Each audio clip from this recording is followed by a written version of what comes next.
Confirmation from Dragon Grace, and you heard Commander Peggy Whitson relaying down to the ground. And now the next milestone that we're zeroing in on is Waypoint 0, which will be about 18.5 minutes from now. Is that slow but methodical approach for Dragon Grace and the Axiom Mission 4 team continues to make its way towards the International Space Station.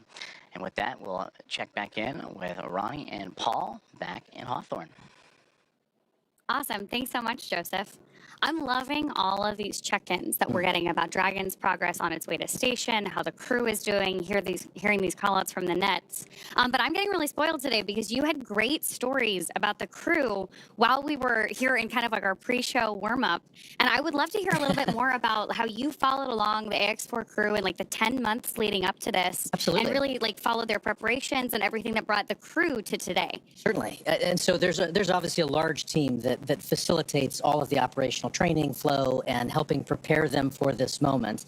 We have a unique opportunity to document that and follow that story with them quite literally around the world over the course of all of that training. And I think it's just interesting as you get to know each of the crew members, just to understand, like, in the midst of all of this operation, in the midst of all of the timing and the coordination, there's still 4 humans inside Dragon, each with their own personalities, each with their own ambitions and characteristics, and they add to what becomes the mission.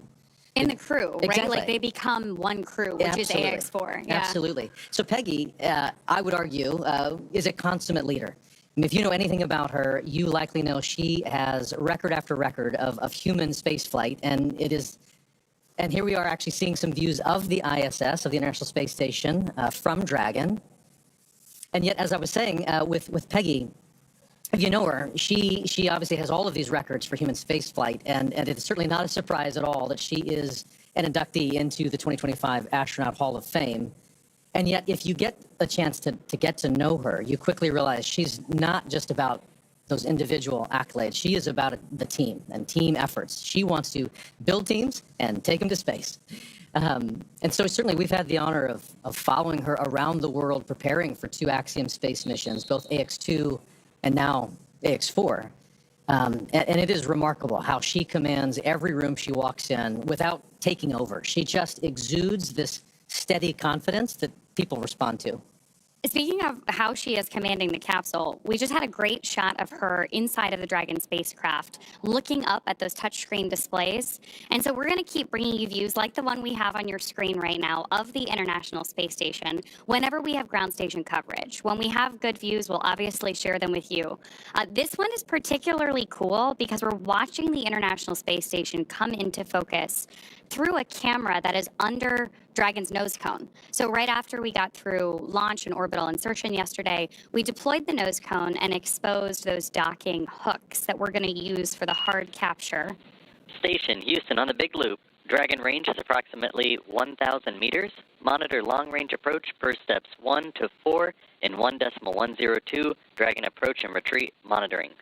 ISS crew is now prime for vehicle approach monitoring.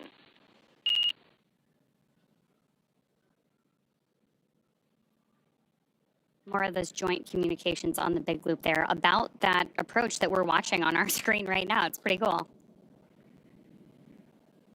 Absolutely, and it looks as though Dragon is currently underneath the International Space Station. We're looking almost up at it from underneath.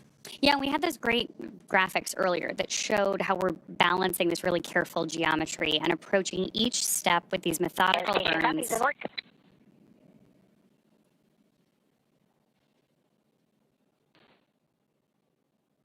Acknowledgement from our commander there. So we're stepping through each of these really methodical burns of those Draco thrusters on board Dragon. There are 16 of those thrusters around the spacecraft, and we use them for these careful fine-tuned maneuvering once we get to orbit. So right now on our screen, we've got our commander, Peggy Whitson, and our pilot, Shubhanshu Shukla. And you got a chance to chat with Shukes in the lead up to this launch too, right? Absolutely. He is such a unique, quiet force. He is witty and smart, and I tell you, 3 steps ahead of any given moment, and you don't even realize it. He's already there. He has said that his career is defined by simply saying yes, which I thought was so interesting and powerful and simple. I mean, effectively, he was saying that every opportunity, whether it was to you get a chance to learn to fly or join the military or even pursue this mission, he simply said yes. And in doing so, he walked through the door and made the most of it. No matter what he's faced alongside this crew, from days of poor weather out at the Knowles expedition, which is the National Outdoor Leadership School, to processing kind of the immense volume of procedures that must be taken on and understood across all of the myriad of procedures that one must understand and become proficient on for this kind of a space flight. In the midst of all of that, he has remained calm and collected, and quite honestly, just made it look easy. And what's more, he has this unwavering spirit about him that just invites everyone around him to step up and into their roles effectively. It's awesome to hear these stories about the way this crew really came together and everything that brought them to the mission today. For those of you who are just joining us, we have some great graphics along the base of your screen to help you follow along the mission the same way that we have been eagerly following it for the last several weeks, really, in the lead up to today. So along the bottom left-hand corner, we've got some telemetry on where our Dragon spacecraft is, including its speed and altitude. And then on the bottom right-hand corner of the screen, you actually see our location around the Earth. And that rightmost corner is the firing of those Draco thrusters on board. And right now we're getting great views from inside the spacecraft of our crew working with those touchscreen displays, stepping through these checklists.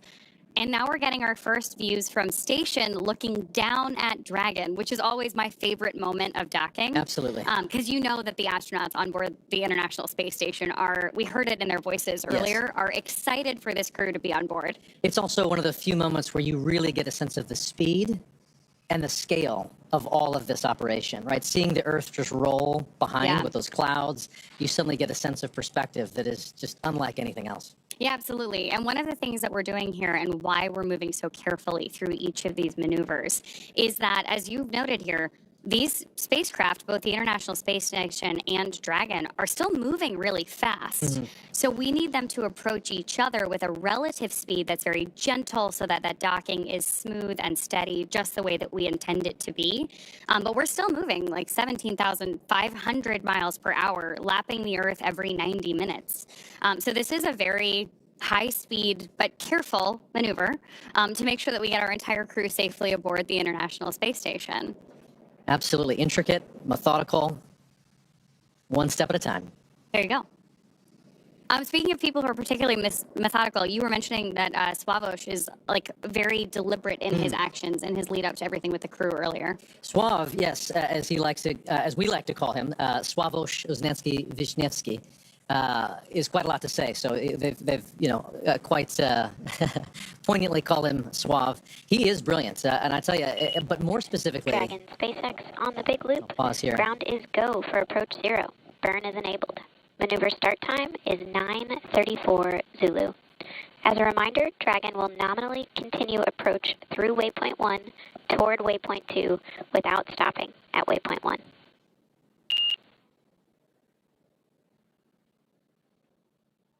And there we have another. Dragon copies all, and we're go for the approach as well. Another call out between Core and our commander, acknowledged by Commander Peggy Whitson. And that was a cool call out too, because we told the crew that we're going to move right through waypoint 1. Each of those waypoints are an opportunity for us to pause and make sure that everything's going well. So that means that everything's really going on track, right? We're ready to move into this next process of approaching the station. So we were talking about Suave, and just to finish that thought, I have often described him as somebody who is brilliant, but more specifically, he is curious. Swavush is certainly one who is genuinely in pursuit of knowledge and understanding. I've actually never seen him to shy away from asking the next question. Throughout all the training, you can expect him to raise a hand and lean in, and everyone else does as a result. I mean, you just kind of get pulled into that earnest pursuit of knowledge, and he wraps it all up in a pretty good charm. He's exciting to learn beside. You know, I for one found myself wanting to lean in and learn alongside him as an outsider here. But his curiosity is probably matched only by his love for exploration and being out in the unknown. Like from sailing to hiking to kind of peering over that next ridge, he is one who is constantly seeking and experiencing something new. He has a love for this life and for this planet that is infectious. One can only imagine how that perspective is growing as he's looking out the window and seeing the Earth and perhaps even maybe the ISS at this point outside Dragon. Oh yeah, absolutely. I mean, speaking of his love of something new, 3 of the crew members that we have on board AX4 are first-time flyers to low Earth orbit and to the International Space Station. So very excited to hear their take on both being up there and then everything they have to share with all of us once they return. So with that, can we round out some stories here for our 4th crew member? Absolutely. So Tibor, he is an incredible thinker. You can just see him process any information and immediately then begin to put it to use. He is someone who just grabs and goes. But also, even more than that, he's someone who really feels things deeply. He cares about what this mission is. He cares about what it means for all those back home in Hungary. He's got a very high emotional intelligence, I would say. He can read the room in an instant. But I tell you, really, his gift to humanity is to then be able to elevate and brighten everyone around him. I don't know of a single instructor, maybe ops team member, or even medical support staffer who doesn't smile when they think of Tibor Kapu. And I also tell you, he is tireless. There is quite a lot that he is capable of and responsible for, and that is invigorating to just see him approach every step of everything he's asked to do with diligence. And there were a lot of steps in the lead up to this for our crew. Astronaut preparation is extensive, from training that's specific to each crew member's role to learning SpaceX protocols, space station systems, and preparing for the science and outreach activities they'll be conducting in space. Private astronaut training is pretty rigorous. So in addition to the work that they did in the field, like you mentioned with the National Outdoor Leadership School, or NOLS. Station Houston on the Big Loop. First step, 1 of 1.102. Can you please confirm Dragon is in sight and give us an attitude assessment?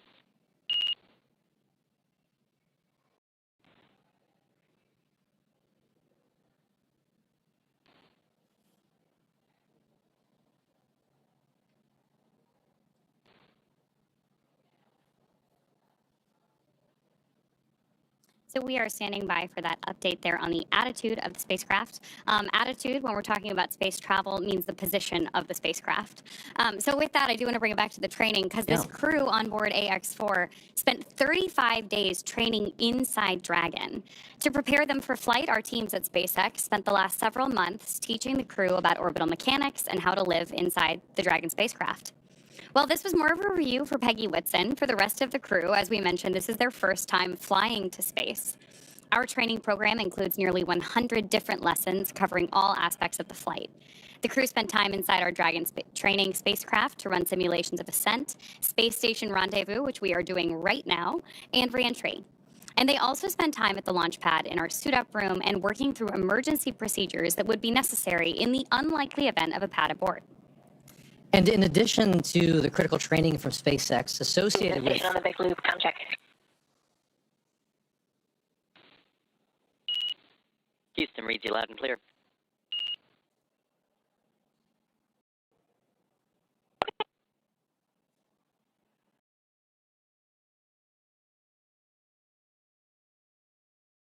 And as we were saying, in addition to the critical training from SpaceX associated with all of these dynamic phases of ascent and return, Axiom Space has facilitated a host of training efforts since August over these last 10 months to ensure that the crew and all of those who support them are ready Station for this Houston on mission. the Big Loop. We did not copy your last.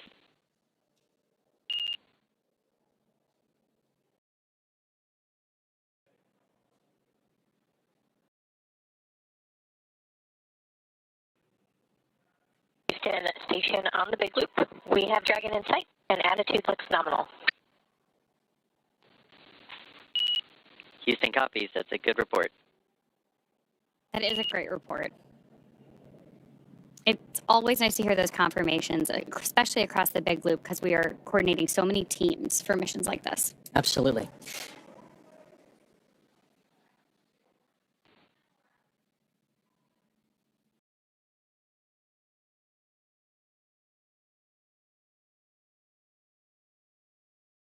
Looking at the graphics at the bottom of the screen, you can see where Dragon is over the Earth. And from my vantage point, I believe that is just east of Africa.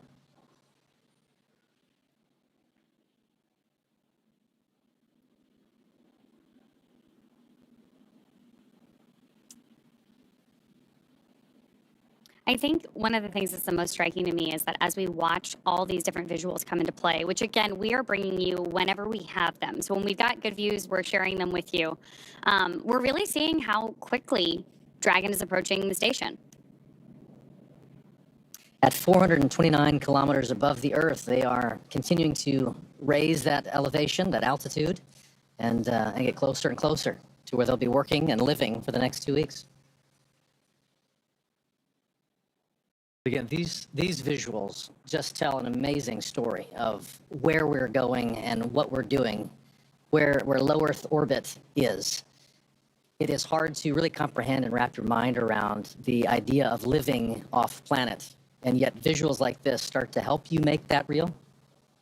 Oh, absolutely. And hearing commentary like we did earlier from that on-orbit check-in, it was great to hear how quickly even the crew was saying they were learning how to do things in microgravity, especially because we have so many first-time flyers on this mission. Hopefully, first time but not the last. We have a repeat with our commander, Peggy Whitson, as well. Absolutely.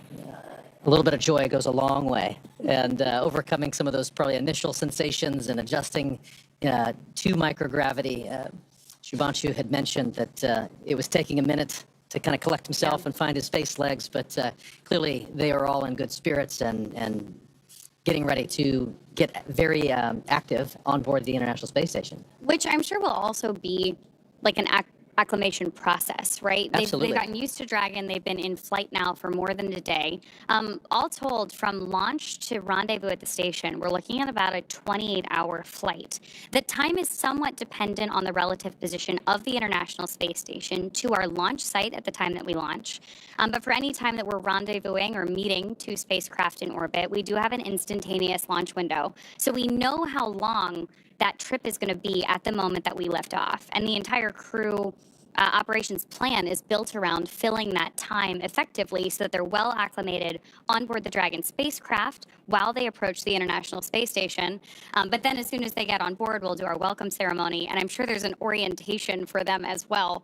Absolutely. So they have an effective 2 weeks while they're up there. And the clock starts as soon as they get on board, right? You just mentioned the welcome ceremony. So there will be a moment once they've crossed the hatch and are officially on the International Space Station where they get to meet the other expedition crew members, have a moment to meet and greet, acknowledge the moment with a little bit of ceremony and tradition. There might even be some pinning of astronaut pins to go around. But then they get right to work. Certainly, I know that there are steps where they take to just kind of acclimate to the station, where the commander is going to take them around and make sure that they're clear on roles and responsibilities. But then again, the red line begins, and they are chasing it for the next 2 weeks, trying to accomplish a host of research efforts and outreach events. It's a full couple of weeks ahead of them. We also have a full couple of hours here ahead of us before we get to that part. Yes. We are less than a minute away from approaching waypoint 0. So I do want to check back in with NASA. Joseph, why don't you give us an update on where our spacecraft is relative to the ISS? Thank you very much, Ronnie and Paul, as we hear the teams at the International Space Station Flight Control Room tracking the arrival to waypoint 0 for Dragon Grace and the Axiom Mission 4 team, which they have just now hit that mark, which means approximately 400 meters directly below the station. And we can see those wonderful views now, and you can really see that high resolution of Dragon Grace continuing its methodical approach to the International Space Station. We're still tracking a docking time of about 5:18 a.m. Central Time, 6:18 a.m. Eastern. And you mentioned the hatch opening, and then as well as the welcome remarks shortly to follow. Hatch opening roughly about 2 hours or so after the initial contact and capture. And then when the hooks drive, the 12 hooks that are on the bulkhead there of the SpaceX Dragon will connect itself and create that hard mate, sealing itself to the orbiting laboratory. And once the pressure checks and seals will be done, then everything will be pressurized and ready to go. So waypoint 0 has been achieved, and now they're making their way on to waypoint 1. But you heard earlier on the loops that they have received the go to proceed past waypoint 1 and head straight on to waypoint 2.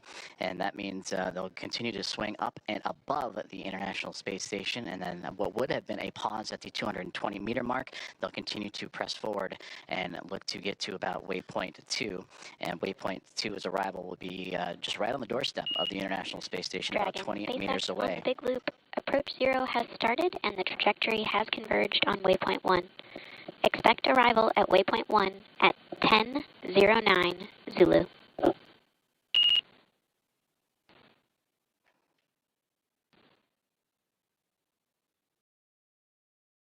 Expecting arrival at waypoint 1 at 10:09 Zulu.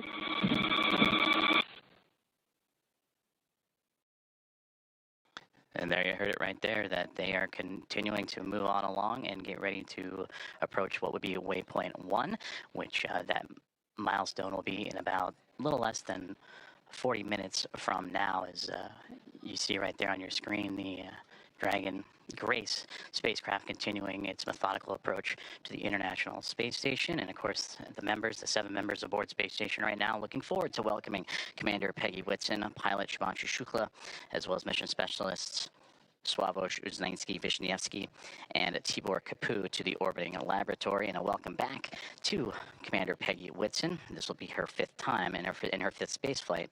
All of her space flights, whether the previous 3 with NASA and now 2 with Axiom Space, all key components and key missions involving the International Space Station.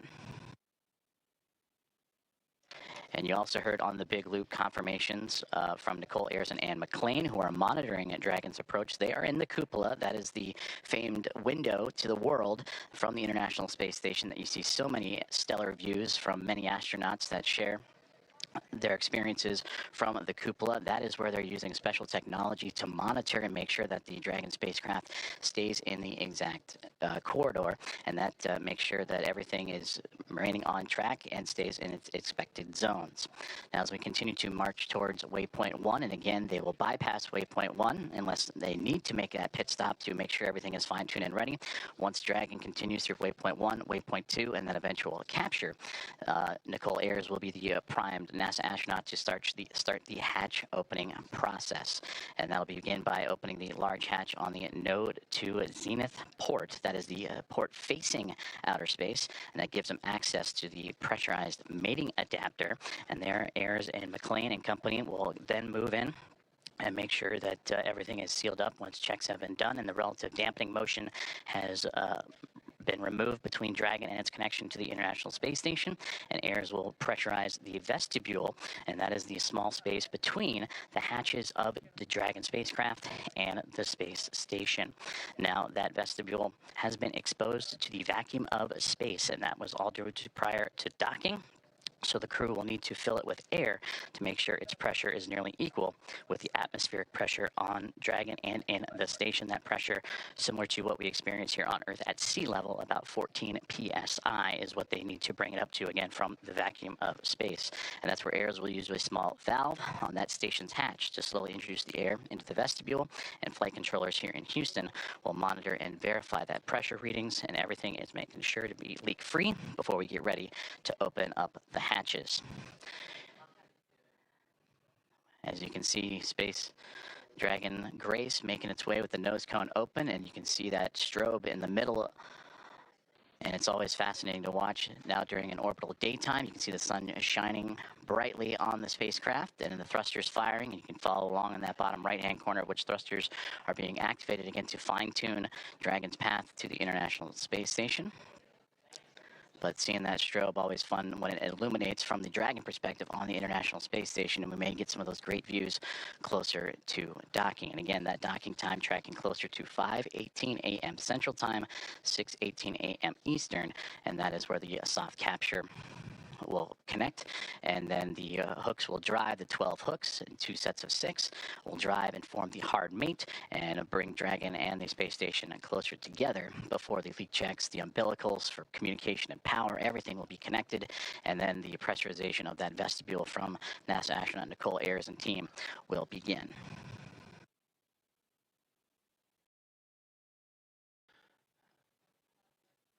About 36 minutes from now, Dragon spacecraft will reach its waypoint 1 mark.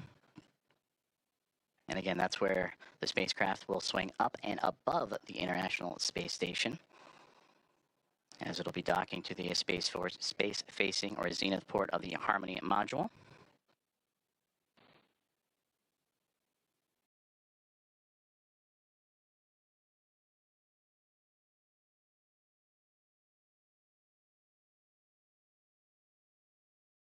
You can see great views again of Station on the Dragon. big loop.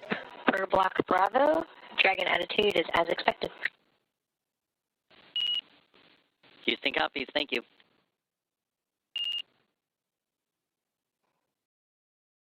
Great communications there. Is everything going to plan for Dragon Grace? And you can see those thruster firings, those plumes of gases that are helping the spacecraft navigate its way from waypoint 0 to waypoint 1, and as mentioned, it's going to go up and over top of the International Space Station and then align itself to that zenith port, and then it'll make its way onto waypoint 2.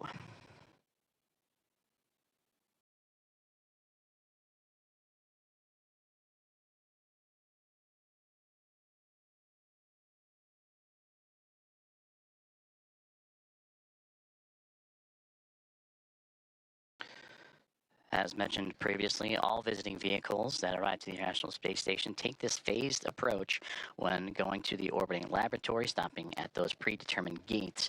And that's for teams here on the ground, both in SpaceX and in Houston, to run quick checks on vehicle performance before approaching the laboratory.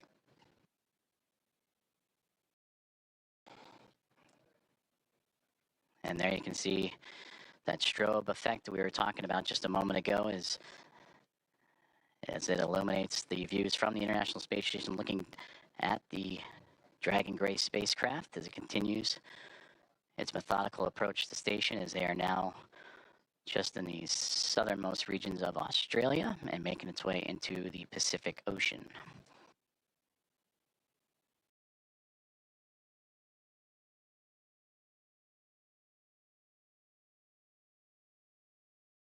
Both Dragon and station just began an orbital nighttime period, so we'll continue to lean on that strobe effect on the spacecraft to follow along.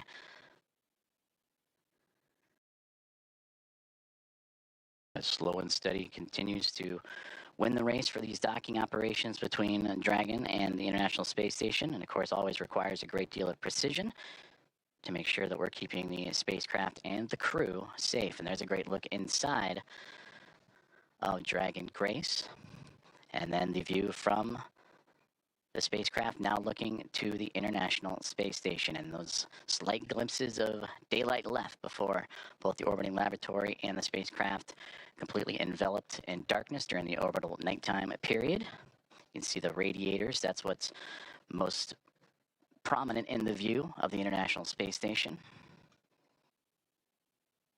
And at the very top of this view of the International Space Station, you can see what was Dragon Endurance. That is the Dragon spacecraft vehicle that Crew 10 took to the International Space Station back in March. So upon docking, and once everyone is settled, you will see the International Space Station flying with both Grace and Endurance, and 5 total vehicles connected to the orbiting lab.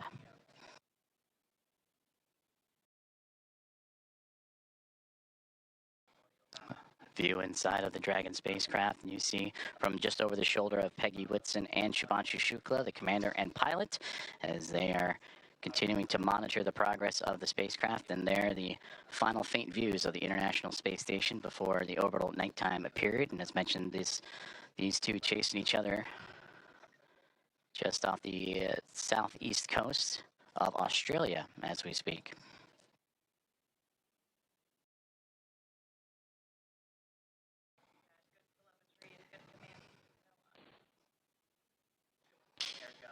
And a great view of that center screen there where you're seeing Dragon lining itself up with the International Space Station and the views that both pilot Shubhanshu Shukla of ISRO and Peggy Whitson, commander of Axiom Mission 4, are monitoring.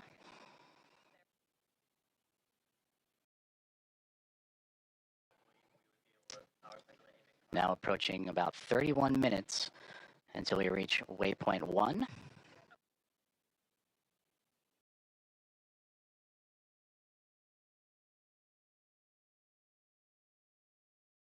And once the spacecraft reaches waypoint 1, it'll be about 220 meters away, a little more than 656 feet from the orbiting laboratory. Is Dragon Grace on its inaugural flight, looking to connect up to the International Space Station.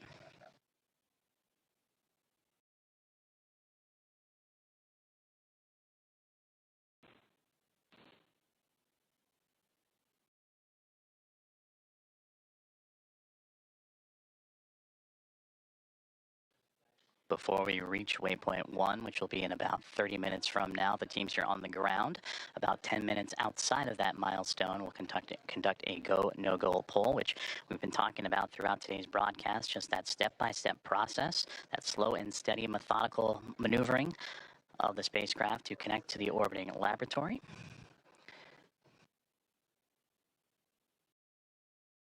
And we're continuing to follow along for an approximate docking time of 5:18 a.m. Central Time, 6:18 a.m. Eastern.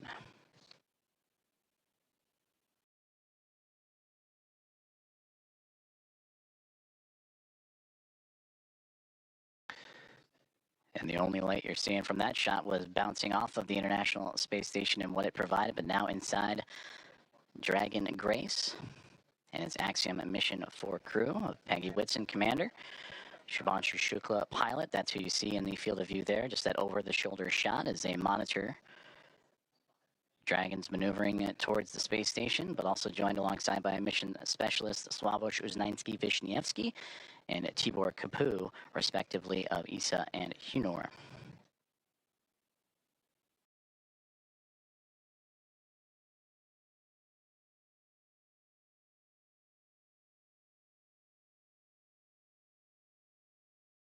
And as we continue to take a look at the orbital nighttime phasing of the International Space Station and the Dragon Grace spacecraft, you see those thruster firings continuing that methodical approach for the craft, but you can also see in that left-hand side the speed of which they are traveling, the Dragon spacecraft at that, as it makes, again, it's starting to steady out, and that slow push towards the orbiting laboratory, 428 kilometers above Earth.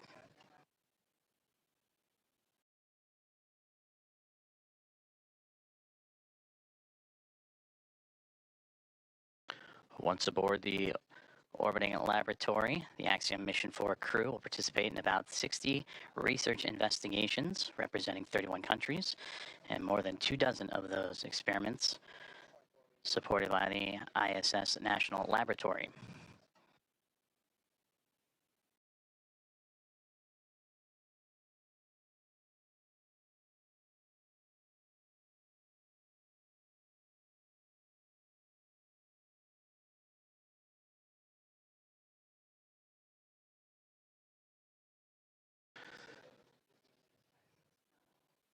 And there's a live look at the teams here on the ground. On the left-hand side, that is Mission Control in SpaceX, Hawthorne, California, following along with Dragon's progress, I should say. And on the right-hand side, it looks to be Axiom Space here in Houston, just down the road from Johnson Space Center, NASA's Johnson Space Center, where we are located. In the International Space Station Flight Control Room, all three teams working together in integrated operations. That began just before we went live for today's broadcast. We're all three monitoring the progress of the Dragon spacecraft to the International Space Station. And you've been hearing communications on what is the Big Loop, which is that single line of comms that allow for the Dragon spacecraft and Grace to communicate with the International Space Station, but also for the teams on the ground here in Houston and in California and Hawthorne, all to communicate together. So everybody on the same page as the spacecraft continues its push towards the orbiting lab.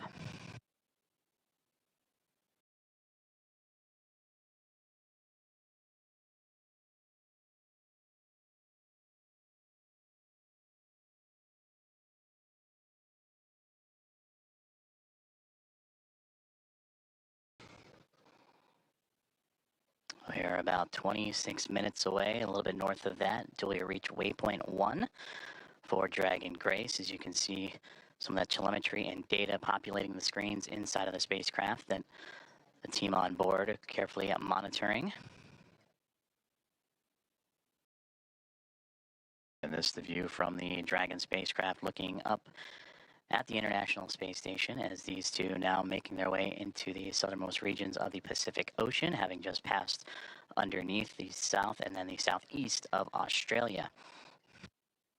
They will continue into an orbital nighttime period until they reach roughly about the east coast of North America, and then you'll get some of those great views of the sunlight radiating over top of both of the craft.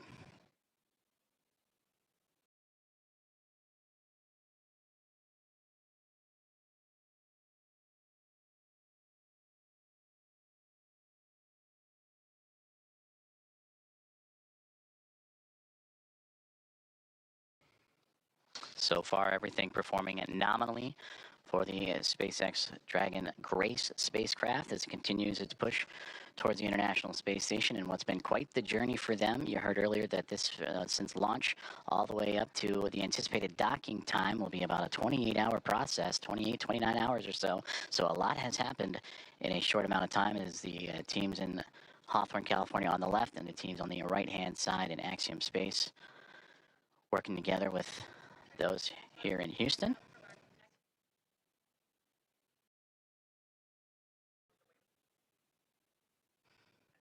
And those teams right now communicating with each other on those internal communications loops that we monitor and follow along with as they now prepare the teams for waypoint 1 about 24 minutes from now. The go no go for that will be in about 15 minutes or so. And we'll keep an ear out for those comms as, again, Dragon's starting to slow down its approach towards the International Space Station, a very methodical journey that all started shortly after launch, what was yesterday morning at 1:31 a.m. Central Time, 2:31 a.m. Eastern.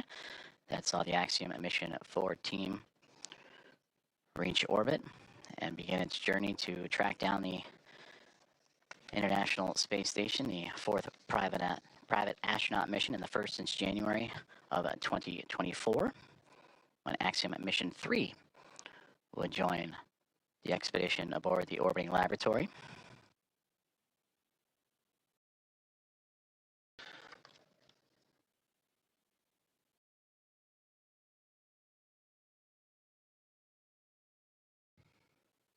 On board the International Space Station, the crews, they were up and got right into preparing for Dragon's arrival. NASA's Anne McClain and Nicole Ayers, who you've heard at times on the big communications loop talking to all parties.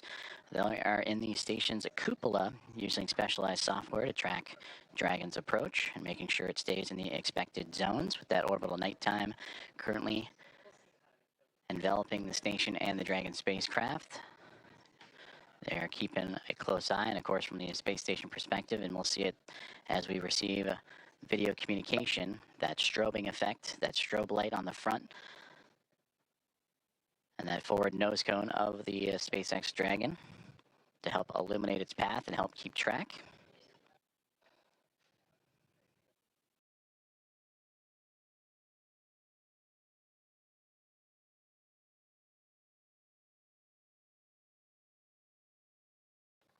Earlier, we also received that as the Dragon spacecraft makes its way towards waypoint 1 about 22 minutes from now, that the teams on the ground were looking to bypass this milestone, but will again do a go, no go poll, make sure everything looks exactly as it should before allowing that bypass of the spacecraft, and then its maneuver up and over top of the International Space Station, and then proceeding onto waypoint 2.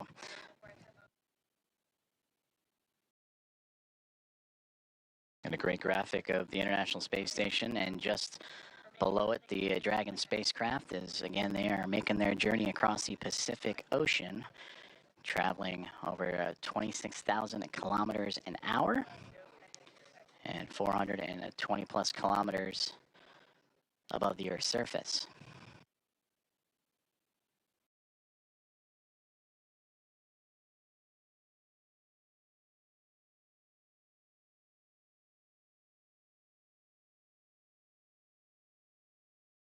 We've been talking about that methodical approach for the Dragon spacecraft that started immediately, or 45 minutes or so immediately after launch yesterday morning, in which they would execute a series of burns from the phase burn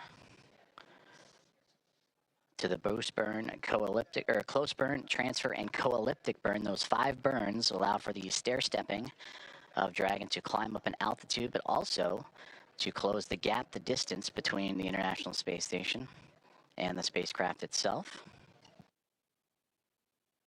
And that is what's led us up to this morning. The approach initiation burn started just shortly after the start of this broadcast, in which Dragon, in integrated operations with SpaceX and NASA working together with Axiom Space, all monitoring closely as Dragon Grace continues its way towards the orbiting lab and looking to turn a crew, the Expedition 73 crew of 7 into a total of 11, a full house above the orbiting lab.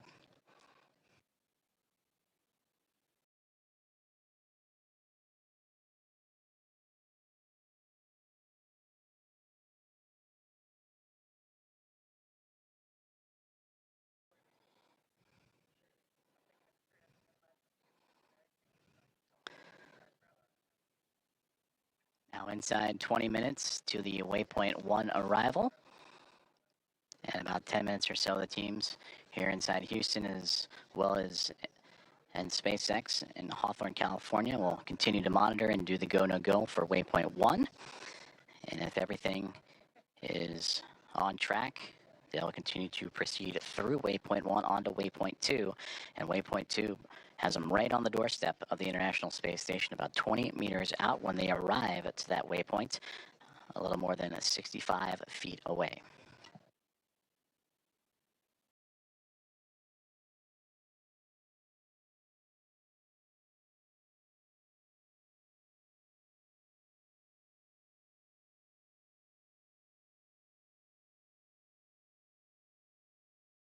If you are just joining us, we are continuing to follow along the progress of Axiom Mission 4 and the 4 astronauts aboard, Commander Peggy Whitson, pilot Shubhanshu Shukla, and mission specialists Sławosz Uznański-Wiśniewski and Tibor Kapu, the 4th private astronaut mission, and the first since January 2024 to make its way towards the International Space Station, in which they will spend approximately 2 weeks doing research investigations and outreach activities, expanding commercial space. We are tracking a docking time of approximately 5:18 a.m. Central Time, 6:18 a.m. Eastern. The next key milestone that we are keeping an eye on is the arrival of the spacecraft to waypoint 1.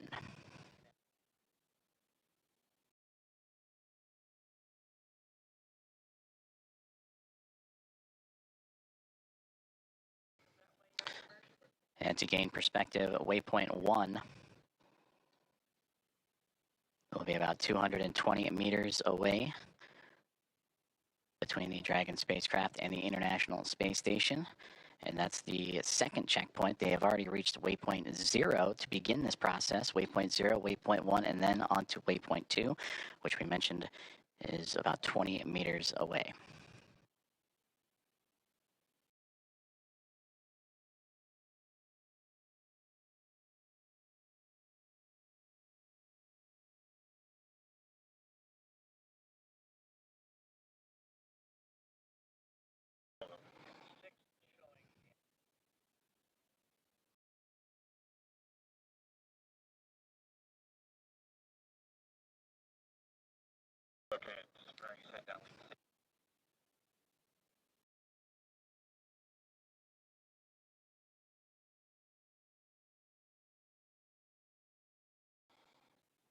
Great views there from the International Space Station, looking at the Dragon Grace spacecraft, that strobe light illuminating its path, as well as the port and starboard side lights. The red and green that you see on your screen is both the International Space Station and Dragon Grace in an orbital nighttime period. They're actually crossing over the Pacific Ocean, about to cross over the equator. and then eventually make its way over the west coast of North America.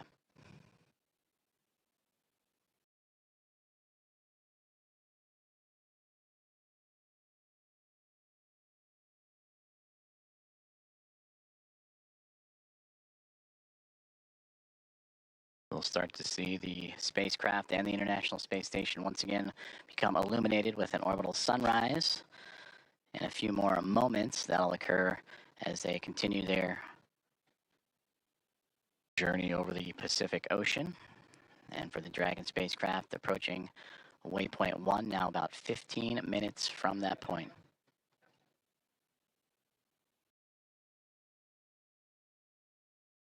And we'll continue to bring those great views as you see that slow and steady progress of the Dragon vehicle as it continues to track down the orbiting laboratory.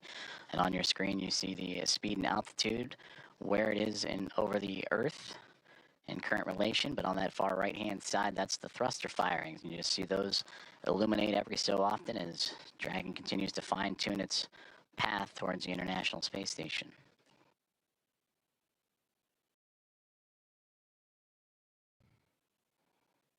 And this mission since launch approaching now 1 day, 3 hours or 3.5 hours of time. That's the time you see in the middle there, the T plus. 1 day, 3 hours, 28 minutes and 40 plus seconds. As the crew aboard, anxious and ready to join the Expedition 73 crew aboard the International Space Station. And as we take a look at those crew members and introduce them to you, that'll welcome the Axiom Mission 4 team. They're led by Commander Takuya Onishi of JAXA, the Japan Aerospace Exploration Agency, who just recently celebrated about 2 weeks ago his 200 days in space. And McLean, NASA flight engineer, will be there as well. Her and Nicole Ayers, the two NASA astronauts monitoring Dragon's approach to the International Space Station. For McLean, celebrating 300 days in space last week. And for Nicole Ayers, this past Monday, celebrated 100 days in microgravity.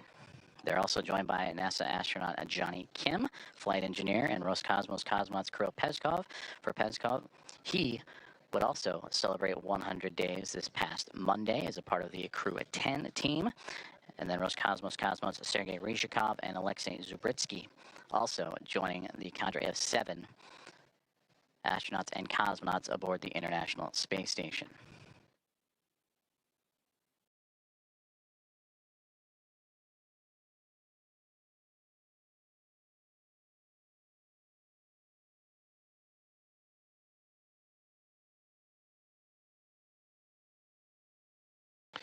We mentioned earlier, this is the 4th private astronaut mission to the International Space Station, and the first since January of 2024, since Axiom Mission 3, from the Axiom Mission 1 now through Axiom Mission 4. The International Space Station will have welcomed 14 different private astronaut crew members representing 111 different nations, and showcasing how these private astronaut missions truly expand access to the space station for more nations, people, and opportunities. And we talked about this crew, in approximately their 2 weeks on board the orbiting laboratory, will participate in around 60 research investigations representing 31 countries, with more than 24 of those experiments sponsored by the ISS National Lab. In about 2 minutes, we'll monitor the loops and keep an ear out for the go, no-go poll on the ground for teams that will be monitoring Dragon's approach to waypoint 1. And that waypoint will be reached in a little less than a dozen minutes, 12 minutes from now.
This is Mission Control Houston as we are continuing to monitor the Dragon Grace spacecraft and Axiom Mission for the private astronaut mission as it continues its approach to the International Space Station.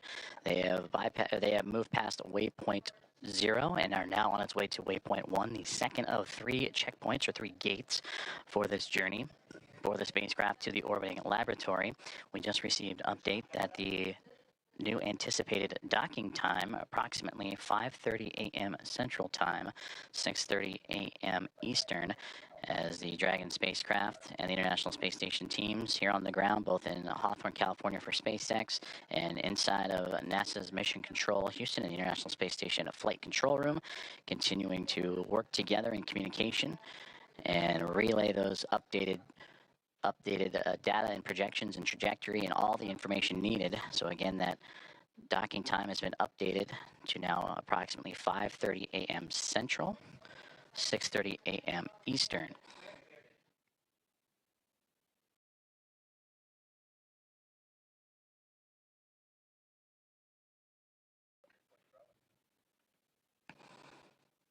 And the flight control teams here in Houston and listening in on the loops on overall communications have just pulled go for Dragon's approach to waypoint 1. And they will reach that milestone waypoint 1 in about 9 minutes from now.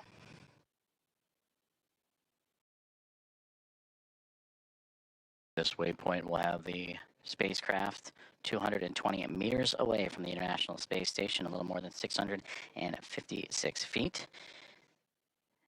And once it reaches that docking access, an additional go-no-go pole will be created, in which the teams will then pull for the arrival of the spacecraft to waypoint 2. And given the go there, Dragon Grace will move to within 20 meters and a little more than 65 feet from the orbiting laboratory.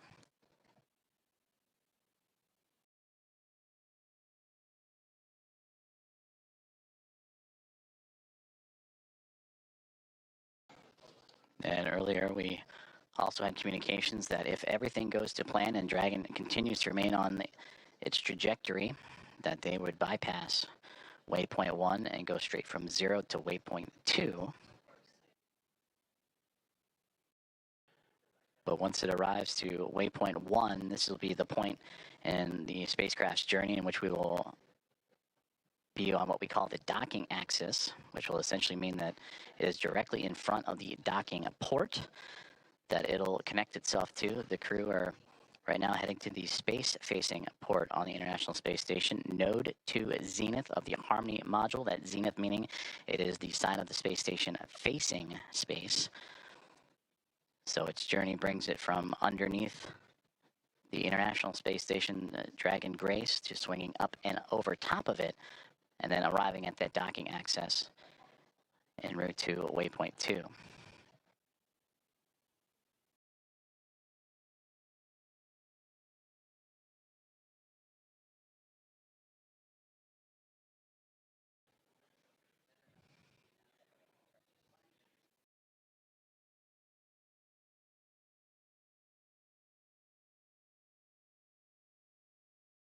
We'll continue to bring views of the International Space Station and Dragon Grace spacecraft as we receive them, as the two continuing their chase to connect up as they're now making their way towards the western coast of North America in an orbital nighttime configuration.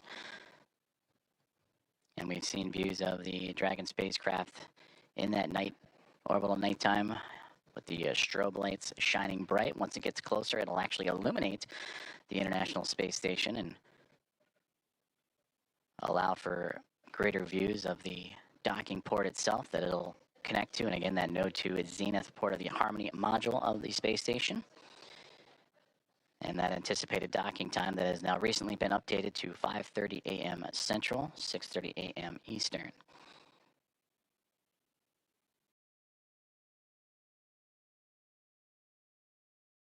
Teams on the ground have pulled go for our Dragon's approach to waypoint 1, and that arrival to that checkpoint will be a little more than 5 minutes from now.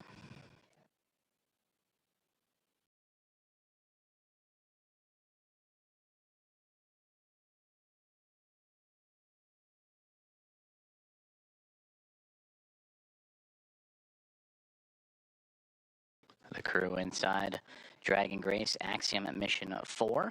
They are in their launch and entry suits and are ready to continue their journey towards the International Space Station. And there you see it, the view from the orbiting laboratory, looking at Dragon Grace. As you see that strobe light we were just mentioning, as it gets closer, will illuminate the side of the orbiting laboratory, as well as the port and starboard lights, the red and green. Crew in their launch and entry suits, providing that extra layer of protection and pressure, and that happens, are in them during these dynamic phases of flight.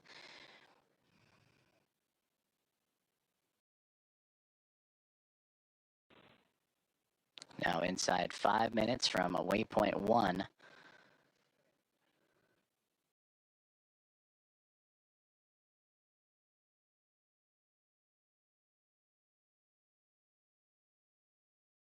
When Dragon docks to the International Space Station, there will be 5 spacecraft connected to the orbital outpost, and we'll bring the crew up to 11 crew members, and the overall total of the International Space Station to 288 visitors since 1998.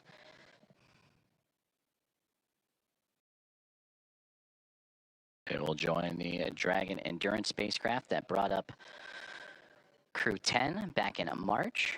They will also join with the Soyuz MS-27, a spacecraft that brought NASA astronaut Johnny Kim to the International Space Station in early April.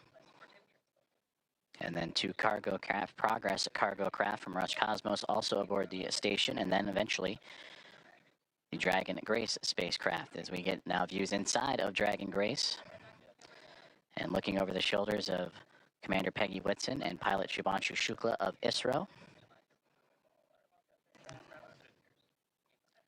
And you see them adjusting their monitors as the approach continues on for Dragon. And then a great view in the middle of the screen there of the path Dragon is taking. Last time we saw inside, it was more towards the left-hand side of the screen, in which Dragon now flying up and over top of the International Space Station. And now we get great views from Dragon Grace, and there's the strobe light. You can see it ever so faintly illuminating the International Space Station as it continues. Station Houston on the Big Loop. Dragon is transmitting docking camera video. Please confirm video and data updating in Dragon Docking Monitor. Also, we have a new docking time of 10:30.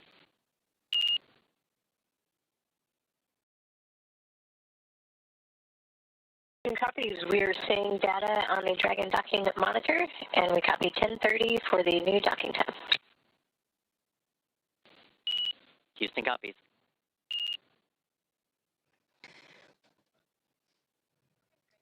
Great communications there on the Big Loop between the teams in Houston and SpaceX, talking to Dragon Grace and the confirmations of the updated docking time. You heard the words 10:30. That's 10:30 Zulu, which Central Time is 5:30, as we had mentioned, 5:30 a.m. Central, 6:30 a.m. Eastern, as we return to that exciting view from Dragon looking up at the International Space Station. You can ever so faintly see the solar arrays coming into view, and that strobe light illuminating the radiators, which are right along that central portion and angling upward.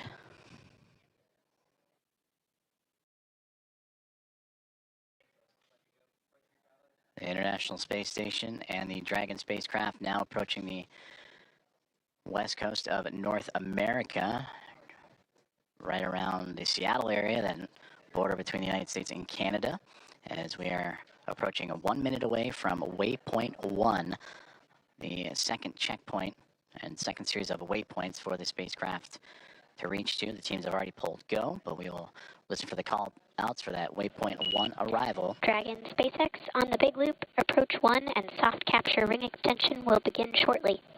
Dragon will continue approach to waypoint 2. As a reminder, manual impulsive retreat recovery is not permitted. And Dragon copies all.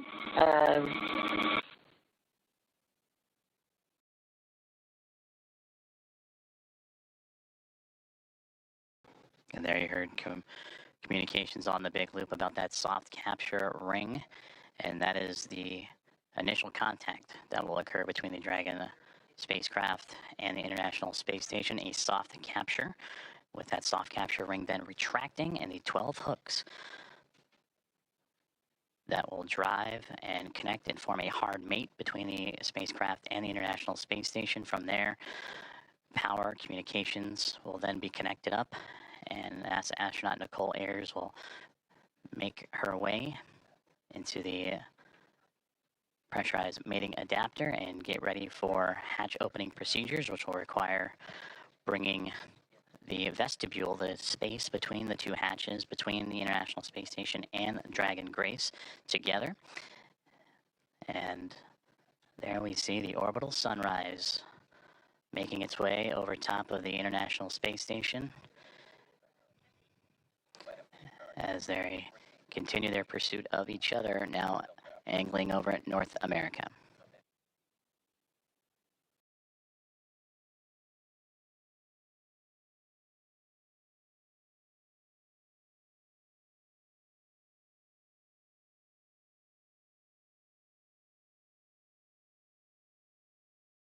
And there in the center screen, if you look at the topmost, the Dragon now perfectly aligned over top of the International Space Station, now looking down at that Node 2 Zenith port, and a great view just off the bottom portion there. That is the Dragon Endurance spacecraft that it'll be just alongside of. So Dragon has reached waypoint 0, and on initial comms earlier that the teams on the ground, once reaching waypoint 1, have been allowed to bypass that waypoint and now move on to waypoint 2, which will be in about 9 minutes from now, and targeting docking in about 14.5 minutes from there. Go, no-go polls for docking in about 7 minutes as the teams on the ground continuing to monitor Dragon's progress. And once they arrive to waypoint 2, there will be a pause, make sure everything is lined up just perfectly before that final approach and docking.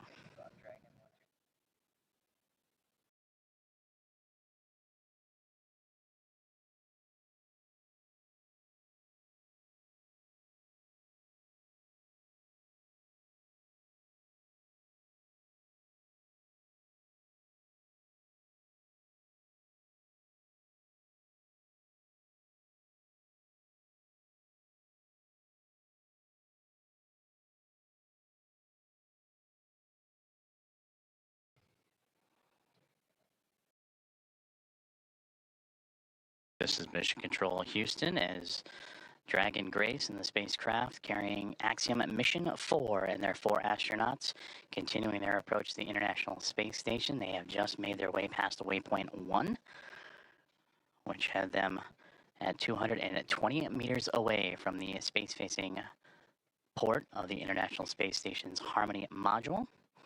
And now on the path to reach waypoint 2, teams on the ground have concurred or agreed that they will take a brief pause at waypoint 2, which is 20 meters away, to make sure everything is aligned precisely. And there you see the view from Dragon and that newly illuminated International Space Station as the two craft navigating its way over North America, coming into an orbital sunrise and daytime period.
Houston, station on the big loop.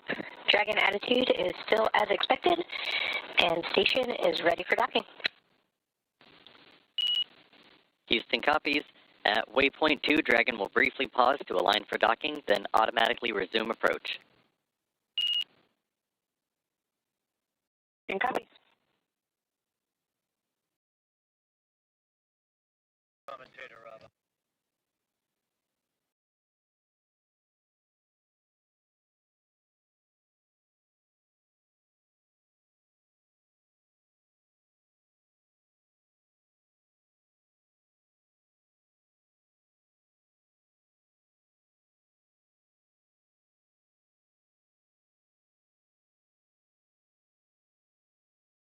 You just heard great communications on the big loop from Station and Dragon, as well as the teams in Houston and in Hawthorne for SpaceX and NASA, as the Dragon Grace spacecraft continuing its approach to the International Space Station, carrying Axiom Mission for Commander Peggy Whitson, pilot Shubhanshu Shukla of ISRO, Sławosz Uznański-Wiśniewski of ESA, Dragon and SpaceX Tibor. soft capture re-extension complete.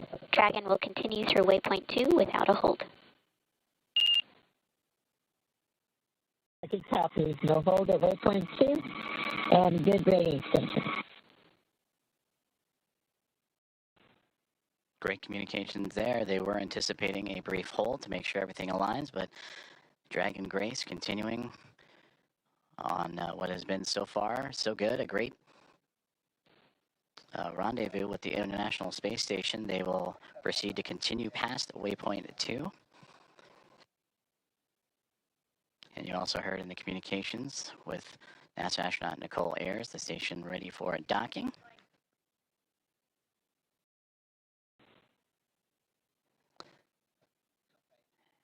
And a great view of the SpaceX Dragon Grace spacecraft making its glacial approach to the International Space Station. And the view from the space station looking up as it approaches the space-facing or Node 2 zenith port of the Harmony module.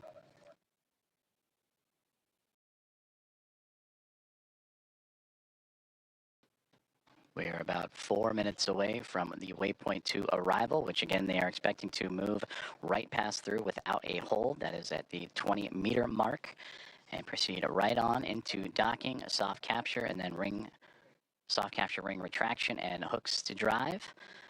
And that capture, about Dragon 8 minutes and SpaceX 47. on the big loop, ground is go for approach 2, and approach is now allowed. Reminder, ensure that visors are closed prior to Dragon's departure from the waypoint. Once Dragon is inside the crew hands-off point, retreat and breakout are not permitted.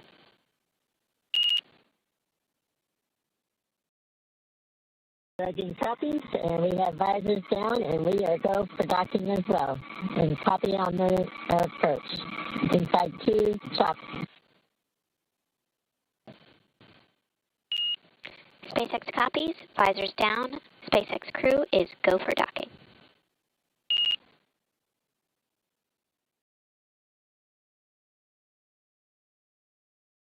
All great communications there as the communications from the ground up to the SpaceX Dragon Grace spacecraft, as visors are down on the 4 astronauts inside as they continue their approach to the International Space Station, now nearly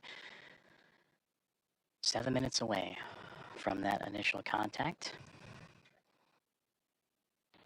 Dragon and the International Space Station now making its way over the northernmost territories of North America and Canada, and heading towards the Atlantic Ocean, as we are now 7.5 minutes away from the approximate docking time, as Dragon will move smoothly past waypoint 2, about 20 meters away.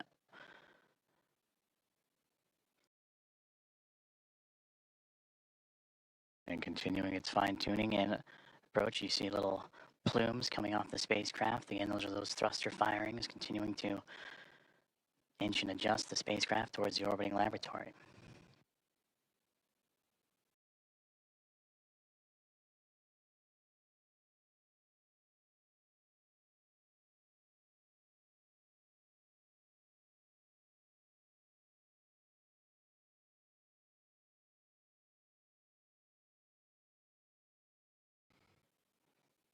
Dragon continuing to get bigger and bigger from the viewpoint of the International Space Station as waypoint 2 about 90 seconds away, and there it'll be just a mere 20 meters away. And there the spacecraft will focus on aligning its docking system with the docking adapter,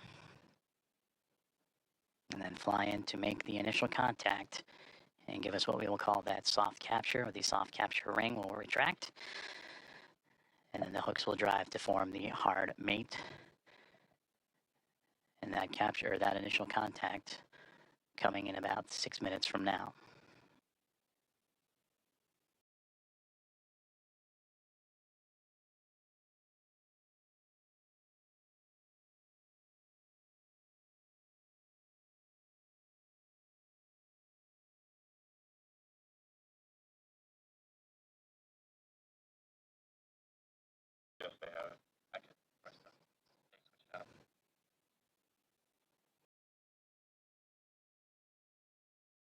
Approaching 30 seconds away from waypoint 2 arrival, in which the Dragon spacecraft will be about 20 meters away, just called out now 30 meters, so continuing its close in to the International Space Station.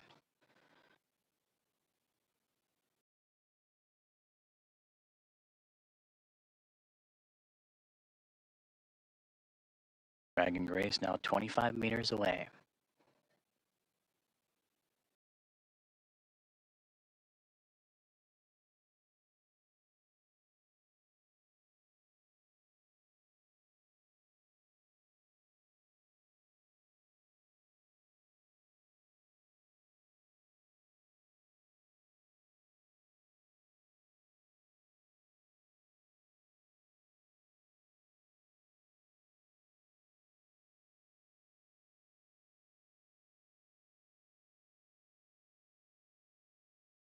Dragon has now reached waypoint 2, 20 meters away from the International Space Station, and will continue its approach to the International Space Station.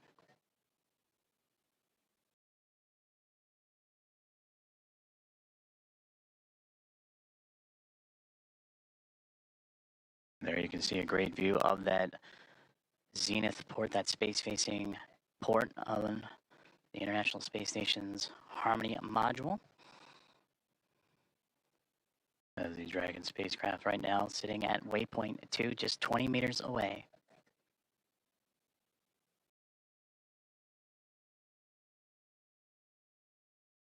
And station per step 4 in block Bravo. Dragon attitude is as expected. Houston copies.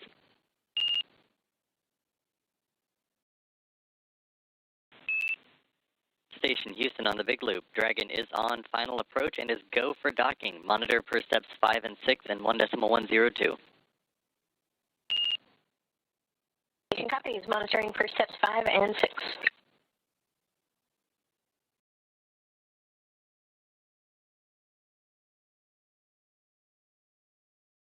And there you heard it. The final steps relayed up to the crew for final approach and docking have been given as we continue to see Dragon Grace spacecraft close the gap between them and the International Space Station.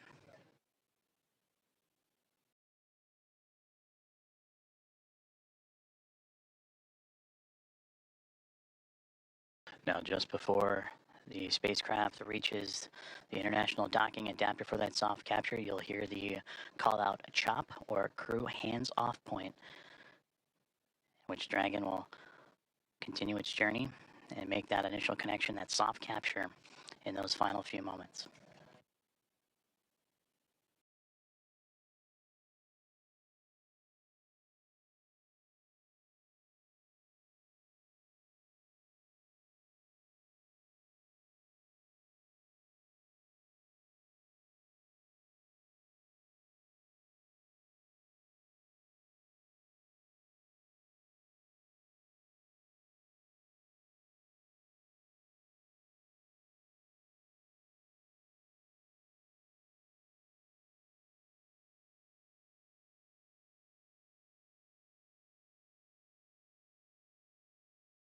Dragon, 10 meters.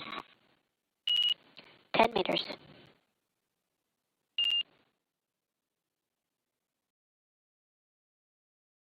Inside 10 meters, a little less now than 30 feet away, is all that separates Dragon Grace from the International Space Station.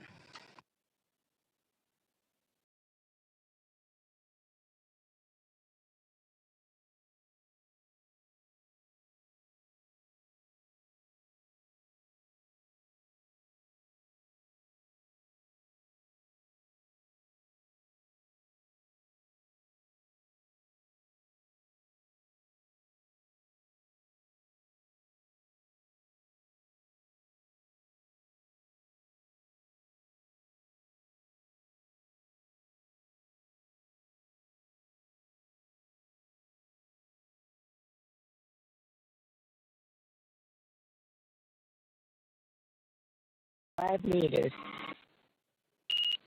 5 meters.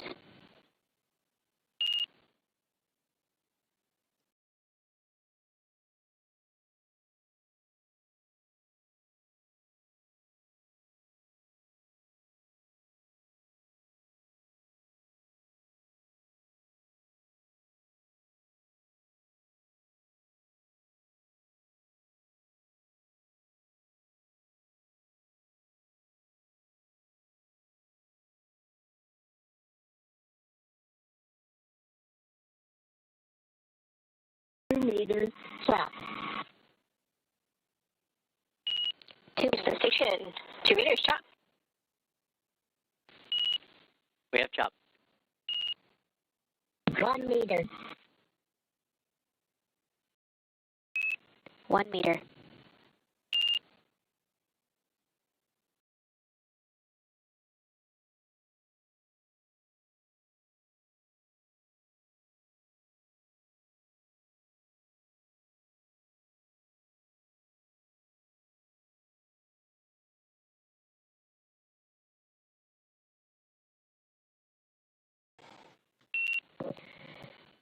Dragon contact and soft capture complete.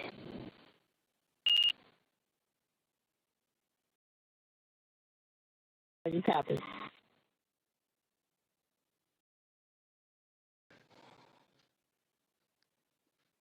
Dragon Grace and the Axiom Mission 4 crew have arrived to the International Space Station at 5:31 a.m. Central Time over the North Atlantic as the two orbiting around the Earth, connecting with the soft capture ring, and now we'll begin the ring retraction to bring the two vehicles closer together, and then the 12 hooks, the two sets of 6, Ring will drive retraction to in form a progress. hard nut.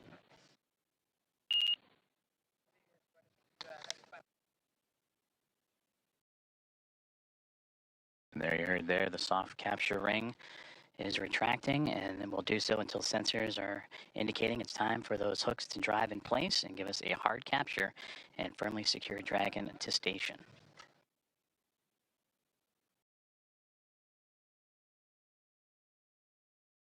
And again, Axiom Mission 4 and its commander Peggy Whitson, pilot Shubhanshu Shukla of ISRO, and mission specialist Sławosz Uznański-Wiśniewski and Tibor Kapu of ESA and Hunor have arrived to the International Space Station with contact at 5:31 a.m. Central, 6:31 a.m. Eastern, as the two were orbiting over the North Atlantic.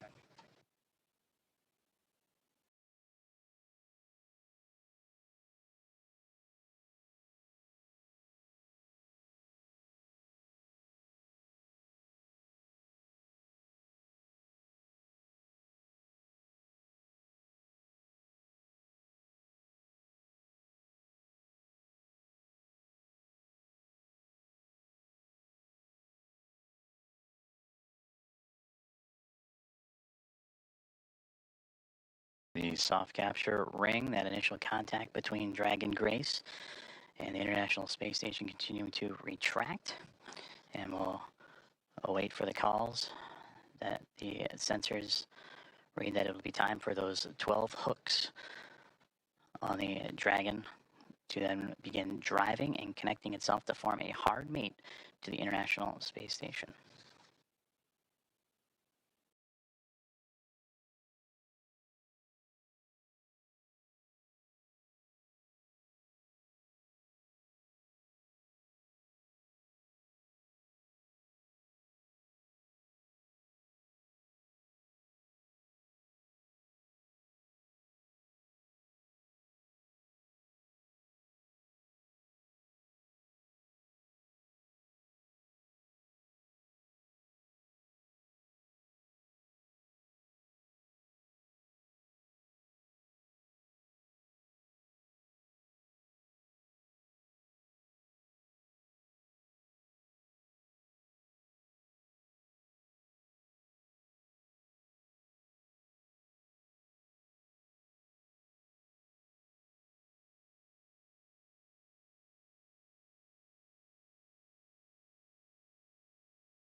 Ring retraction complete.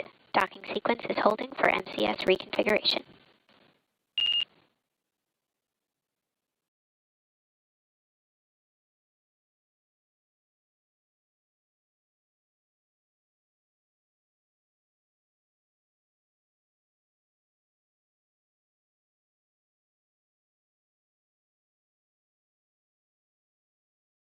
This is Mission Control Houston, as you are seeing a live view of the recently connected Dragon Grace spacecraft with the Axiom Mission 4 astronauts and Peggy Whitson, Shubhanshu Shukla, Sławosz Uznański-Wiśniewski, and Tibor Kapu arrive to the International Space Station.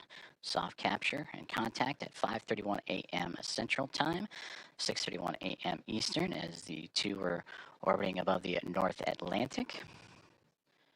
And right now, the two mated with that soft capture, the soft capture ring retracting to pull the spacecraft closer to the International Space Station. And once given the go, the ring or the hooks around the Dragon nose cone will drive and connect to form a hard mate.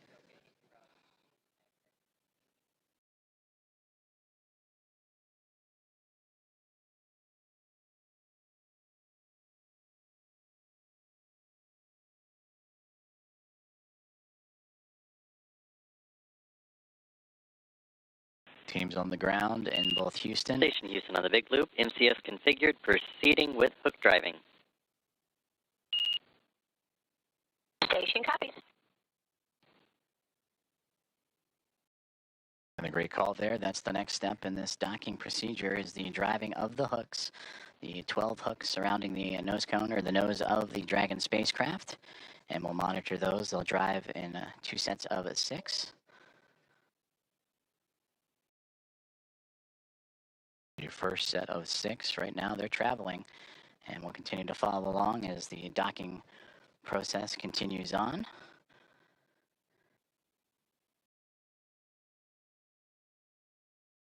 And then after that first set of 6, the second set will drive and connect Dragon to form a hard mate to the International Space Station.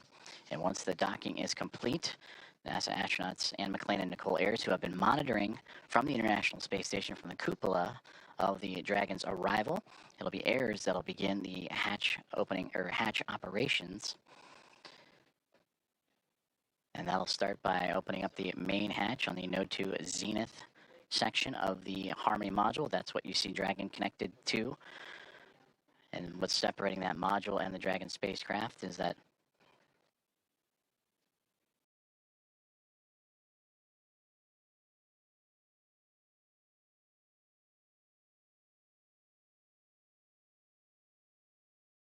and continuing to monitor that first set of 6 hooks forming that hard mate. And once the full set of 12, Ayers will continue the docking procedures with the leak checks and then begin making its way into the pressurized mating adapter. That's what you see between the Harmony module and the Dragon spacecraft, and access into there to then what we begin pressurizing the vestibule, that small compartment between the 2 hatches. And that vestibule has been exposed to the vacuum of space prior to Dragon Grace's arrival. So the next step is to carefully reintroduce that air and pressure inside so it matches both that of the station and the Dragon spacecraft. And we just received confirmation that the first set of 6 hooks have driven and closed, and we'll now begin the second set of 6 to continue that hard mate between the Dragon spacecraft and the International Space Station.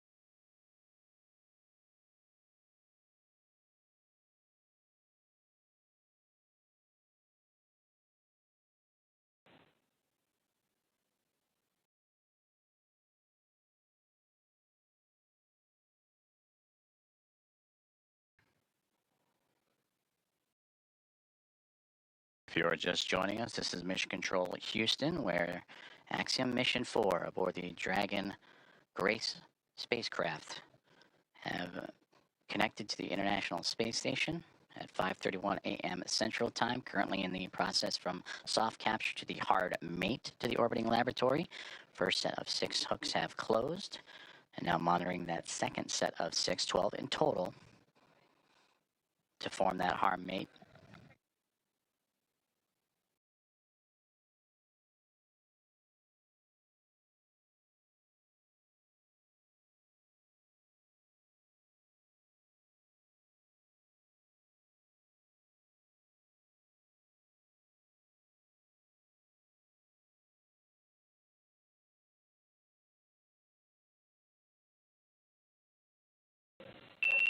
Dragon, SpaceX on the big loop, hard capture complete.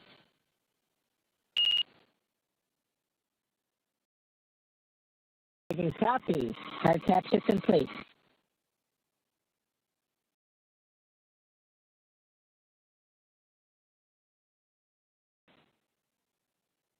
And we just heard confirmation there. All 12 hooks have closed, and that is a hard mate to the Dragon Grace spacecraft and the International Space Station, completing from soft capture to that hard mate.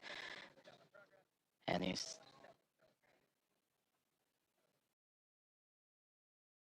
So the soft capture ring retraction in progress, and then it'll be on to establishing umbilical connections between the spacecraft and the International Space Station. That'll allow for the transfer of communications and power through those umbilicals. So we're Dragon, you see that upper portion that's mostly black against the vacuum of space, but that's the solar arrays to provide Dragon power. Once those umbilicals are connected, that power will then be provided by the International Space Station, and communications will have that hardline connection with the umbilicals as well.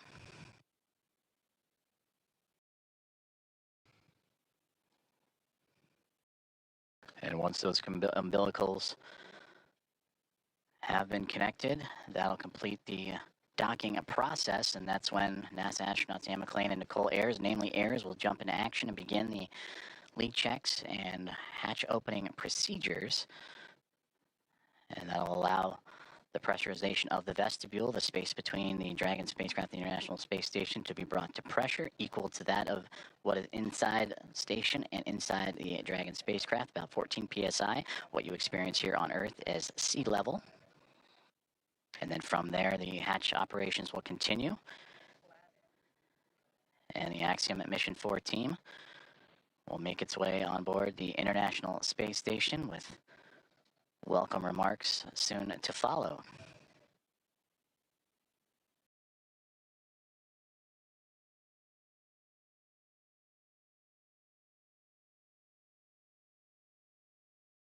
Soft capture ring has now been stowed away, and the umbilicals are in motion again to connect Dragon Grace and the International Space Station, providing that communications, that direct line of communications and power.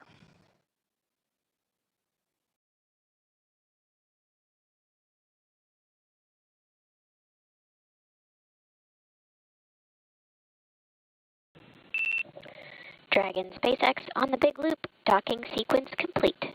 Ground will be enabling hardline power and comm connections shortly.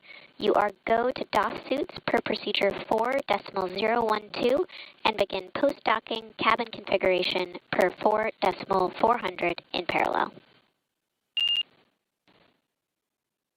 Dragon copy. Docking complete. 4.012 and 4.400 are in work. And Grace is happy to be on Harmony.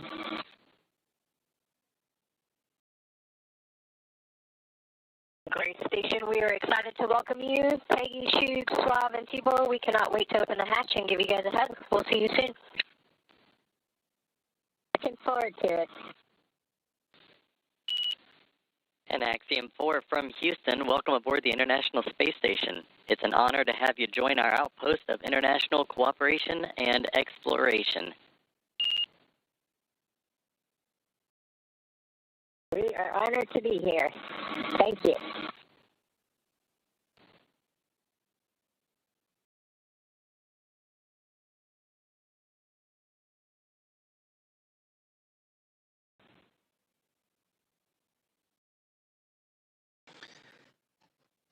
Very exciting moment for all those aboard.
This is Mission Control at Houston, and an exciting moment for all of us here at NASA's Johnson Space Center and the International Space Station flight control rooms, as well as the teams in Axiom Space, also in Houston, and in Hawthorne, California, and SpaceX as Axiom Mission 4, the private astronaut mission with Peggy Whitson, who you just heard talking on the big loop, the single line of communications between all four parties, sharing her excitement as she returns to the International Space Station, bringing up first-time flyers and pilot Shubhanshu Shukla of ISRO and mission specialist Sławosz Uznański-Wiśniewski of ESA and Tibor Kapu of Hunor.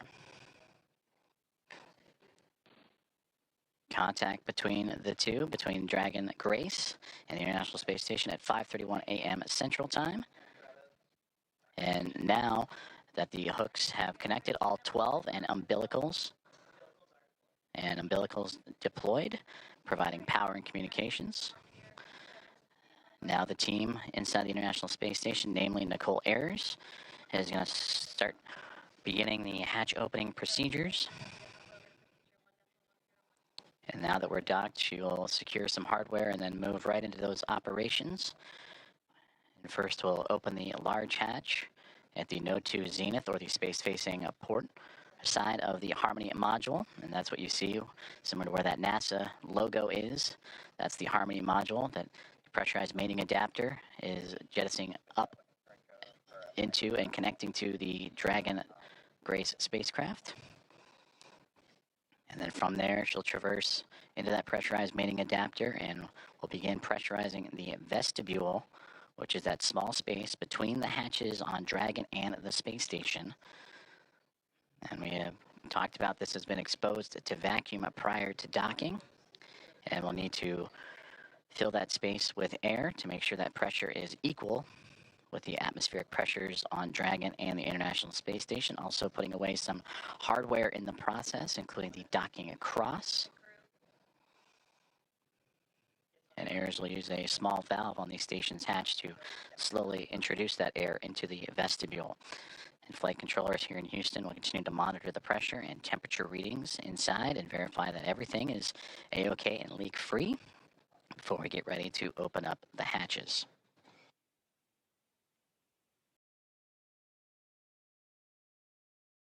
From that capture moment, which again was 5:31 a.m. Central, 6:31 a.m. Eastern over the North Atlantic. It takes roughly about 2 hours to get everything pressurized and checked out before we open up the hatches and welcome in Axiom Mission 4 to the International Space Station.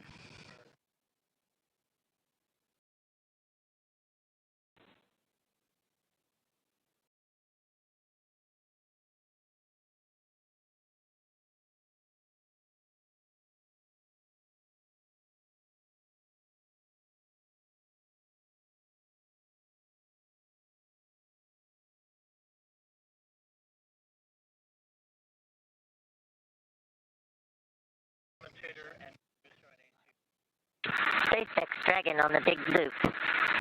Com check on the cabin mic. Peggy, I have you loud and clear on the cabin mic on the big loop.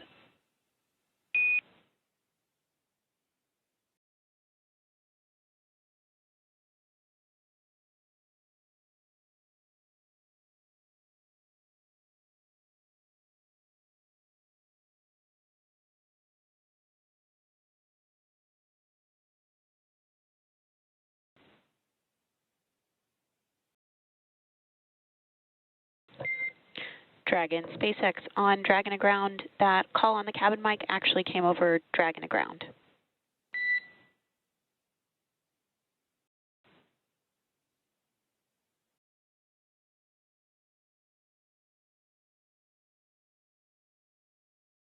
Thanks for the catch. We reconfigured.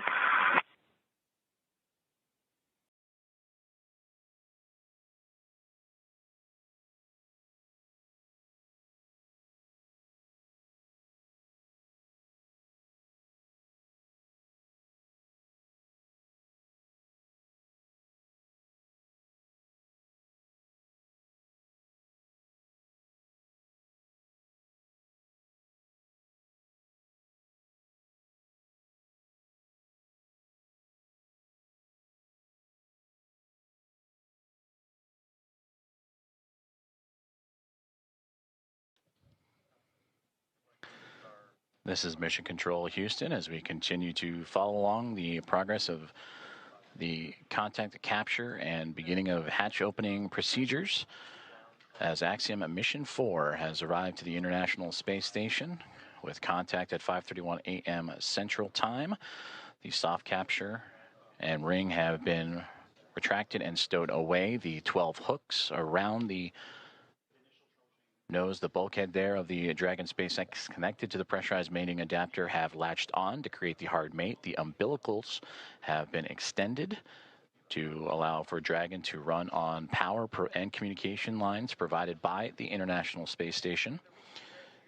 And now looking at approximately 8:35 a.m. Central Time for welcome remarks, and shortly after the Axiom Mission 4 team make their way through the hatchway and into the International Space Station.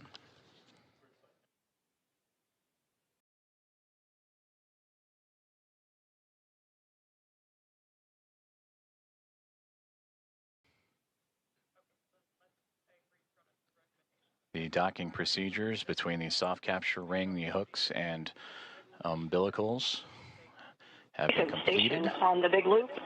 Node 2 overhead hatch is open. Houston copies.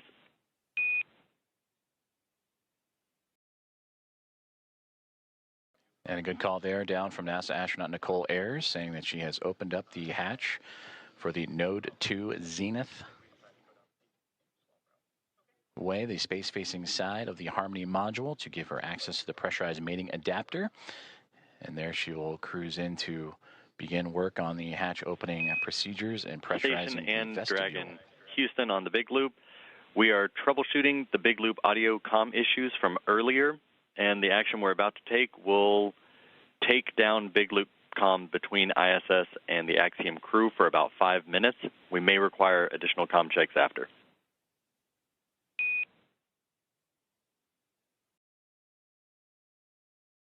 Station copies. Dragon copies.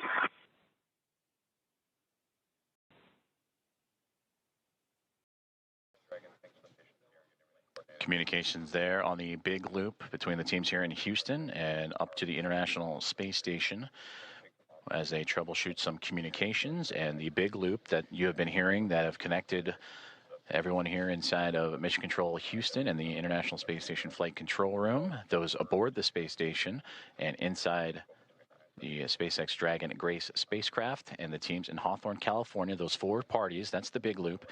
They will troubleshoot those communications for about 5 minutes and then recheck. But you heard just prior to that NASA astronauts Anne McLean and Nicole Ayers have begun the hatch opening procedures, in which the large hatch at the Node 2 Zenith, that's the space-facing side of the Harmony module, has been opened, and that will allow for them to begin the hatch opening procedures and pressurize the vestibule, which is what, in addition to the comms checks, we will monitor, as Ayers will use a small valve on the station's hatch to slowly introduce air into the vestibule. That's the gap between the Dragon spacecraft and the International Space Station that has been exposed to vacuum. And from there, they will match the pressure, the atmosphere inside both station and Dragon.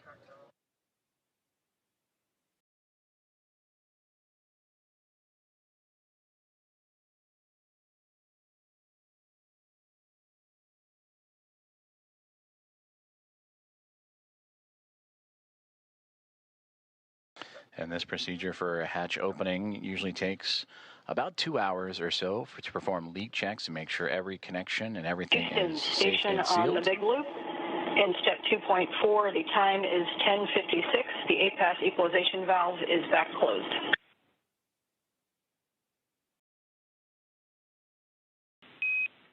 Houston copies. That's a good config. Expect at least 15 minutes before we continue. Station copies. And that communication between the International Space Station and the International Space Station Flight Control Room, and you heard the word APAS hatch. That is the hatch, again, that they will be operating and looking to open up from the space station side. But in doing so, they will need to pressurize, as we've been talking about, the vestibule, and then allow for the atmospheres to match between the Dragon Grace spacecraft and Axiom Mission 4 crew, the vestibule itself, and the International Space Station all equal throughout to allow for the parties to pass through for the hatch opening and eventual welcome remarks. The contact for Axiom Mission 4 to the International Space Station about a half an hour ago at 5:31 a.m. Central, 6:31 a.m. Eastern. And as they continue to configure the hatch opening procedures for NASA astronaut Anne McClain and Nicole Ayers, between the two of them, we'll continue to work those procedures, and we'll hear those communications throughout in anticipation of Axiom Mission 4 and Commander Peggy Whitson making her return to the International Space Station, her 5th flight, 2nd as a member of Axiom Space and the commander of Axiom Mission 4, and her previous 3 as a NASA astronaut servicing key missions to the International Space Station. And a big part of the coming up in November, 25 years of continuous operations and humans on board the orbiting laboratory. And there she will welcome also first-time flyers and pilot Shubhanshu Shukla of ISRO, Sławomir Uznański-Wiśniewski of ESA, and Tibor Kapu of Hunor for Shukla, Uznański-Wiśniewski, and Kapu representing India, Poland, and Hungary. This will be those nations' first time visiting the orbiting laboratory.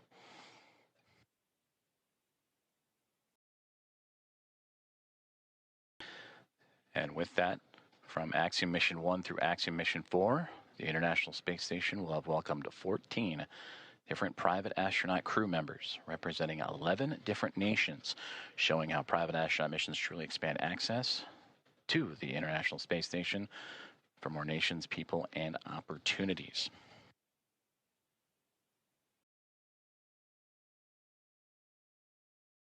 And on your screen, you see the clock counting upwards at the bottom, the T+, that is 1 day, 4 hours, 28 minutes, and now SpaceX Dragon.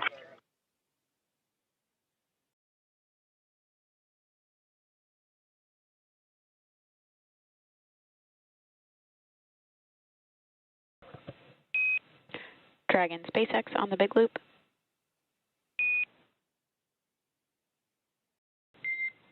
Dragon SpaceX ComCheck on Dragon to ground.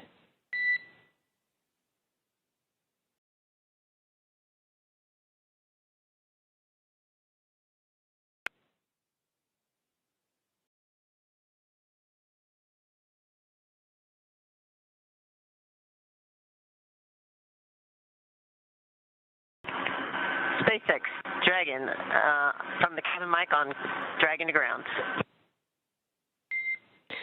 Peggy, I'm with you on Dragon to ground.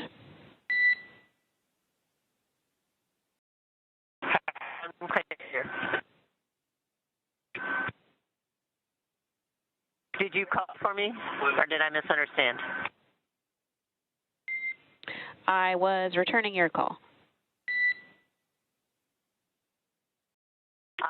Okay, stand by for inventory. Copy, standing by.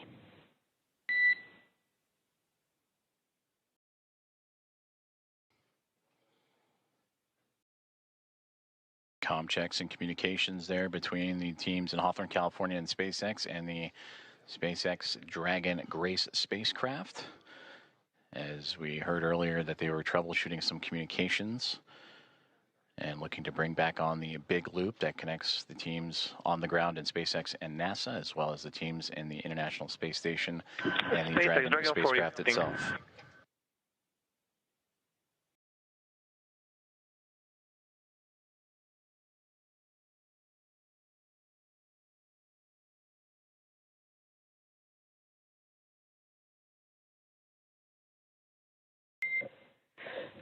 SpaceX Dragon 4, inventory reporting on Dragon to ground. And I'm with you on Dragon to ground. We are about to enter a LOS period for about 4 minutes, so we'll need to stand by.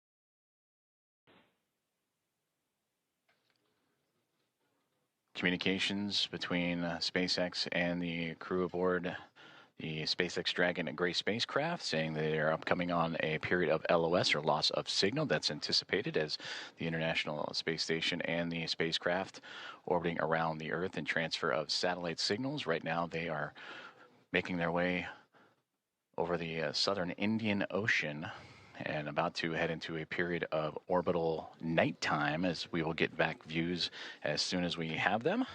And again, the spacecraft carrying Axiom Mission 4 and the 4 private astronauts contact with the International Space Station at 5:31 a.m. Central Time, and expected to continue with hatch opening procedures as they have already driven the hooks, connected the umbilicals for power and communications, and NASA astronauts Nicole Ayers and Ann McLean working on those hatch opening procedures as we speak.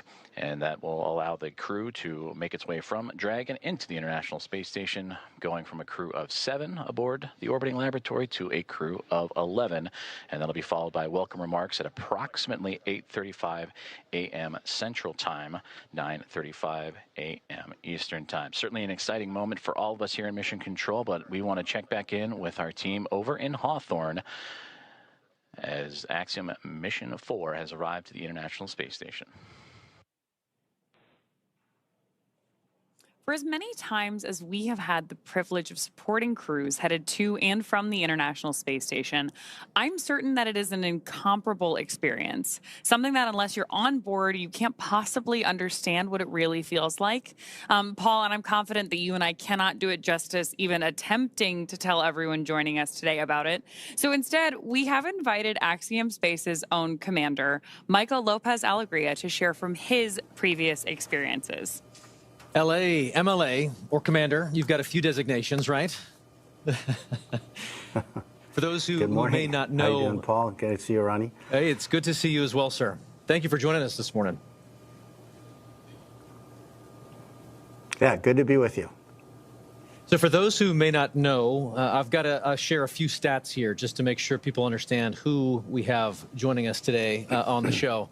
You've flown to space 6 times, 2 of those to Dragon, on Dragon for Axiom Space. You've got a running total of, say, 296 days, 16 hours and 15 minutes, give or take or so, in space. You've conducted 10 EVAs over the course of your career, and when you're not in space, you're helping get others at Axiom Space to space, right? As our chief astronaut. Do I have all of that right? Sounds good. I'm not sure about the minutes and seconds, but everything else sounds right. That's awesome. Well, we want to spend some time with you and just ask you some questions about your experiences getting to the International Space Station. Obviously, you know a thing or two about rendezvous and docking. So the first question is simply, we've just watched Dragon Grace dock to the space station. You've done this several times. What's the mindset for a crew at this point in the mission? So as we get closer and closer, you know, we're transitioning from the phase where you're basically waiting to get to the ISS, and you're laser focused, especially the last 220 meters from what they call waypoint 1 into docking. a lot of focus on what's being shown on the displays. We have several parameters that we're monitoring: closure rate, the what they call the corridor, et cetera. There are a few things that could cause the system to stop or retreat or even break out, which means you'd come back and try to rendezvous on another day. So that's really what's going on, at least technically, I guess, in your mind. Obviously, emotionally, it's a completely different story. You know, you've been in there. In these their cases, they've been in there for almost 30 hours since launch. Not a ton to do, and so they're very eager, I'm sure, to get aboard the ISS and start working. So for you, on your missions, say AX-1 and AX-3, what was this moment of the anticipation of the hatch opening? What was that like for you and your crew? You know, like a lot of spaceflight, it's very busy, and you're trying to juggle a couple of different emotions. I mean, obviously, one is you've got a lot to do. They're getting out of their suits. They're putting on their flight suits to get across. They've got some reconfiguration of the onboard systems to take care of. So on that plane, you're sort of focused on the task at hand. But secondarily, you're thinking, again, a lot about, what it's taken to get here, what is this going to be like when I float aboard the ISS for the first time. So there's an emotional component that is also pretty strong. A lot going on. So backing up even further, before you get to that kind of emotional moment of crossing the threshold, tell me a little bit more about the journey to get to that point. We, on this end, get to see launch, ascent, and then spacecraft separation. But after that, as you mentioned, you're kind of on your own. What are some of the hallmarks of your transit up to the station?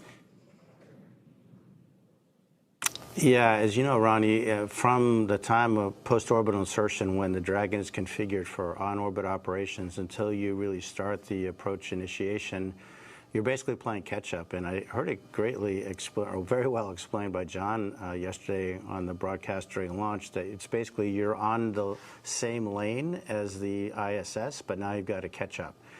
And the way we catch up is by having an orbit with a lower altitude than the ISS. So we actually go around the Earth a little bit faster each time. And with each lap around the Earth, we get closer and closer. And so there's not a ton to do. Those maneuvers to adjust the orbital altitude, we call them burns. They happen, first of all, automatically. Of course, we are monitoring when they're going on. But between those things, there's not a ton to do. The Dragon is a very efficient spacecraft for what it is meant to do, which is transit to get you from the Earth to the ISS. But it's not really cut out to be an on-orbit anything, really. So you're just sort of hanging out. They'll have they will have had a sleep period while they wait to get there. But there isn't a ton to do between those maneuvers, and so it's really kind of a hurry up and wait. Again, a lot like a lot of human spaceflight, very intense activities, followed by some pretty long lulls occasionally. And so then when do you get to go from that free-flying, like transit mode to the rendezvous and docking phase?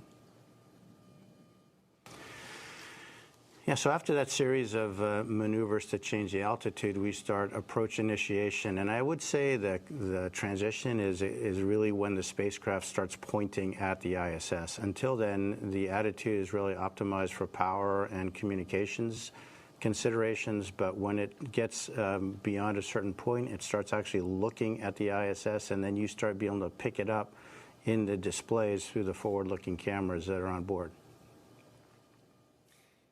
L.A., you've described the moment of getting into microgravity as you've transitioned into another plane, another world, another moment. Can you share a little bit of that thought, that mindset, as you transition from, obviously, the acceleration of launch into microgravity and being in that other world? I'd love to hear your perspective on that transition. Yeah, you know, Paul, it's interesting. I mean, it really is kind of like a parallel universe in a way. We all live our lives in 1G pretty much our entire lives.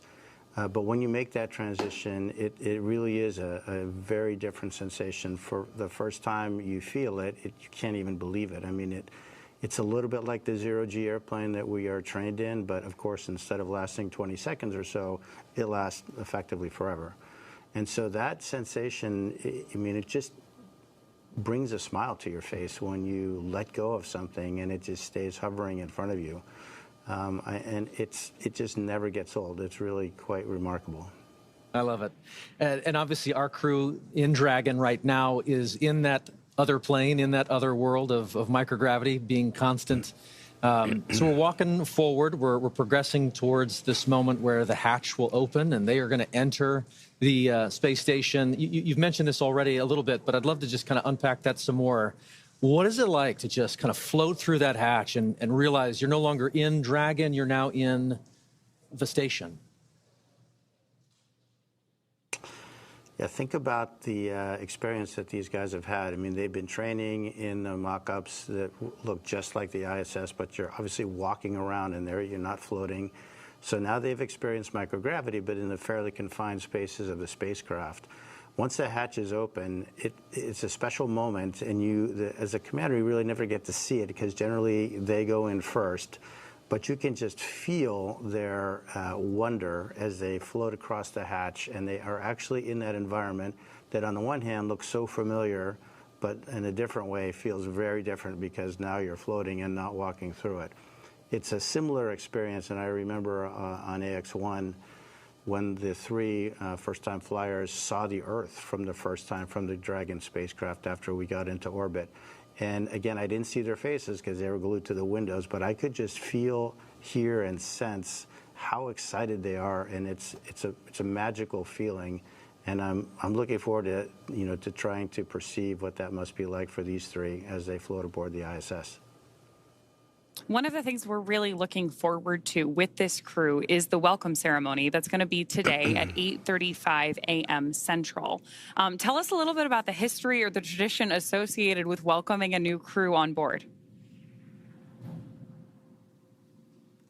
Yeah, that goes back obviously 25 years or so when we first started having handovers aboard the ISS. But recently what we've done is added a pinning ceremony to that, and that is where Peggy, as a commander, will provide astronaut pins to the three new flyers, Shuk, Slav, and Tibor. And those pins will have a number associated with them, which is the number of orbital astronaut they are. So they will be the 634th, 35th, and 36th humans to have orbited the Earth in the history of humanity. So when you think about it, it's a pretty small number considering humans have been around quite a while. But it's pretty nice, and of course, to be greeted by the onboard crew, all 7 of them, lots of hugs, lots of different languages being spoken, and a lot of smiles. And so then after you have this great welcome moment, sharing all of that across different cultures, different teams, how quickly do you transition then to working together on station? Pretty quickly. You really have to hit the ground running. There are a few safety things that we go through with the ISS commander where they'll tell us some things that, of course, they have learned in the mock-ups again, but now this is for real. These are where things are located. This is what we expect you to do if this or that goes wrong. And then really it's off to work. We start transferring a lot of cargo out of the ISS. Most of that will be to support various scientific experiments that we're bringing on board. And then our lives get ruled by what we call the Optimus Viewer, which is basically a moving map of your schedule from the time you wake up to the time you go to bed. And it's pretty hectic. You've got, in this case, 14 days to get a lot of stuff done. Every detail is pre-programmed by the teams on the ground working with NASA. And we really have an effort to try to maintain that pace. Obviously, it takes a bit of time to get accustomed to floating around. Even though they've been in zero-G for over a day, they haven't been in zero-G in such a big open space. And so moving around, you've heard the term or the phrase slow is smooth and smooth is fast. They definitely will be practicing that. So there's a little bit of time for adaptation. There's quite a bit of time with the safety briefings that I mentioned. But after that, it's looking at Optimus Viewer and really getting started. LA, you've just mentioned that schedule is full and you jump right on into it, trying to stay ahead of that red line in that Optimus map you mentioned. But I'm curious, just looking back at AX-3, your previous mission, what were some of the highlights for you personally on board the space station?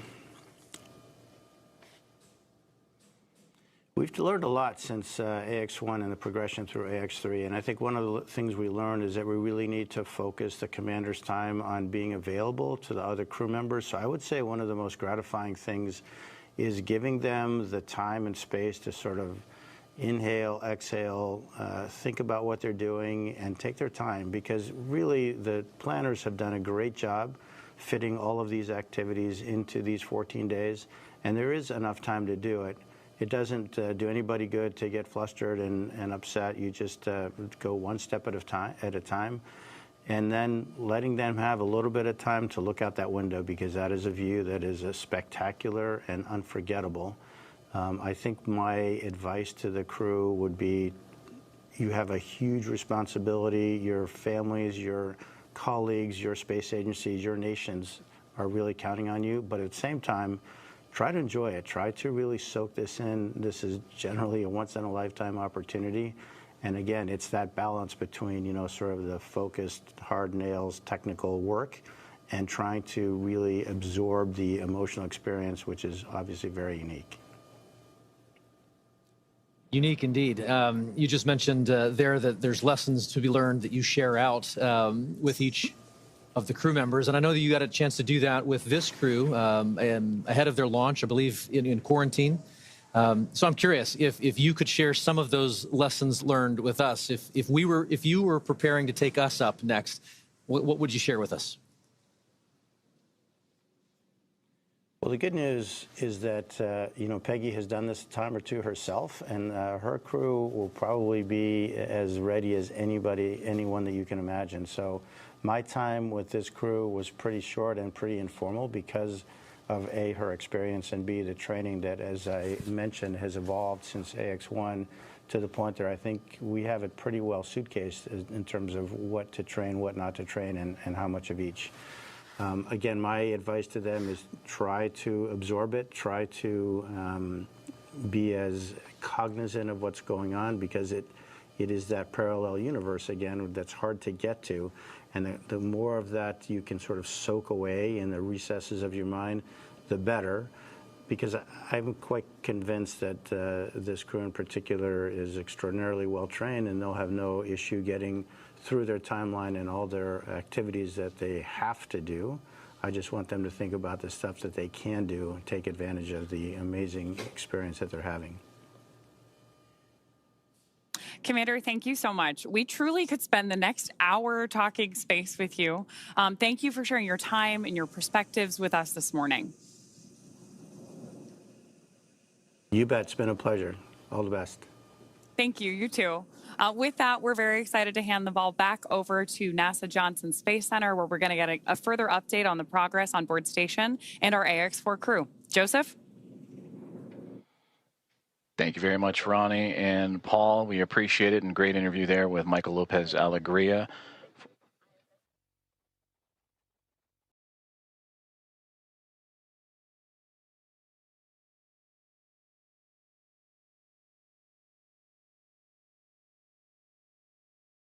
Dragon copies. And a great update right there to bring us right back into what's been happening and all the key milestones of the hatch opening process and the docking process for Axiom and Mission 4. Its team on the Dragon Grace spacecraft, and have connected to the International Space Station. You heard that power and the connection with the umbilicals. Everything has been established. A hard mate has been created after the initial contact and soft capture connection and ring retraction. That was at 5:31 a.m. Central Time, so a little less than an hour ago. And we are still on board, as Ronnie, as you mentioned, tracking that welcome remarks and welcoming the crew formally on board the International Space Station around 8:35 a.m. Central Time. So far, everything's still being worked on in terms of those hatch opening procedures as the Dragon spacecraft has connected itself to the Node 2 Zenith port, or the space-facing port of the International Space Station, and we'll bring you back those views as soon as we have them, as we are continuing our coverage all the way up until those welcome remarks and bringing on the Axiom Mission 4 team, the fourth private astronaut mission to the orbiting laboratory. On board the International Space Station as we speak, as you heard those comms checkouts and power and communications checkouts continuing to roll on along. NASA astronauts Nicole Ayers and Anne McLean, who monitored Dragon's progress throughout the morning, from the approach initiation burn all the way through to the contact and capture, They are beginning those hatch opening procedures, and we'll continue to look at the APAS hatch and the pressurized mating adapter. That's the space that separates between the International Space Station and the Harmony module and the Dragon spacecraft itself. And in there, those series of hatches, the APAS hatch is, and the vestibule, of course, is what needs to be pressurized to allow for the APAS hatch on the International Space Station side to be opened and stowed away. And then from that angle, then it'll allow for the Dragon team to open up their side of their hatch.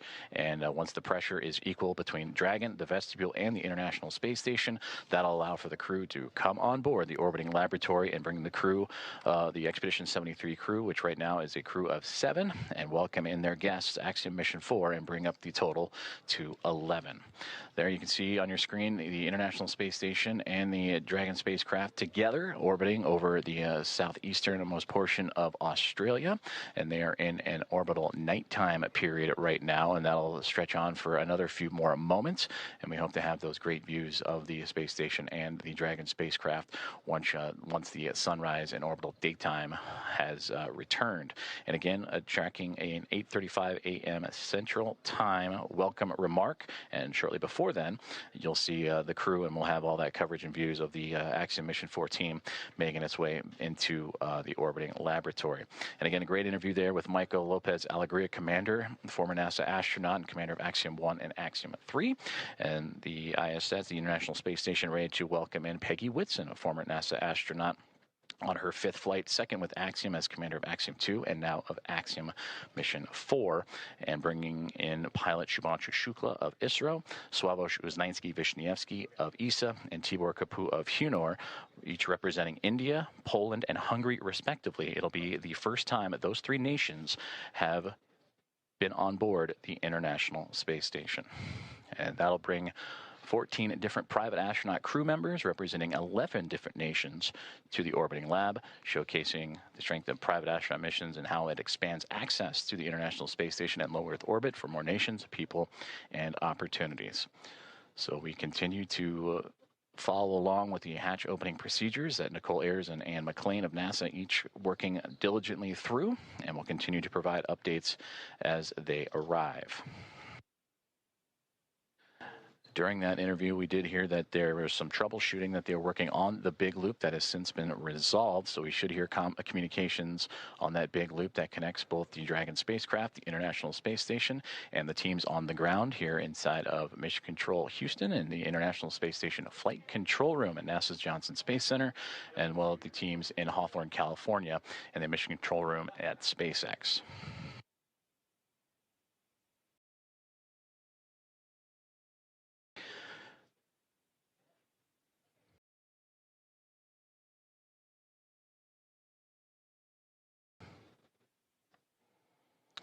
Currently on board the International Space Station. Station Houston on the big loop for PMA.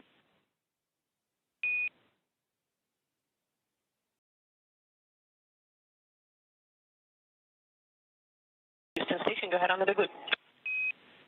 Hey, we're about to get you into your next activity, but in the meantime, would you mind setting up a video of the PMA so that we could watch the crew ingress? You can use the Node 2 Camera 1 or Camera 2. That can work. Thank you.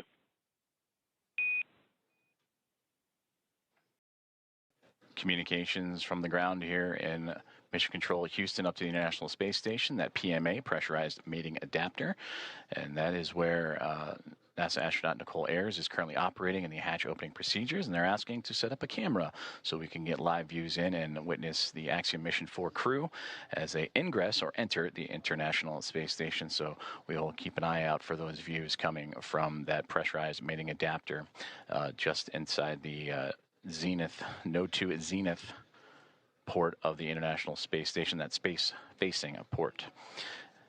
Before those communications, I'm going to say aboard the International Space Station as we speak, the 7 members of the Expedition 73 crew, featuring Anne McLean and Nicole Ayers, who are prime characters in today's docking operations, joined by Takuya Onishi of JAXA and Kirill Peskov, alongside NASA astronaut Johnny Kim, Sergei Ryzhikov, and Alexei Zubritsky.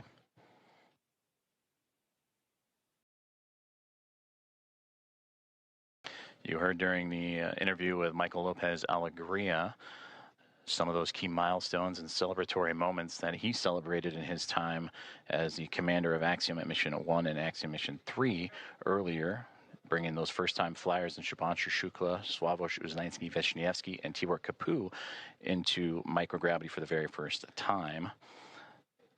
The International Space Station also featuring first-time flyers Nicole Ayer and Kirill Peskov, alongside with Johnny Kim and Alexei Zubritsky for Ayers and Peskov. They recently just celebrated their 100th day in orbit this past Station, Monday. you actually have both Node 2 cameras on. You guys are welcome aboard. Fantastic. Those are great views. Thank you.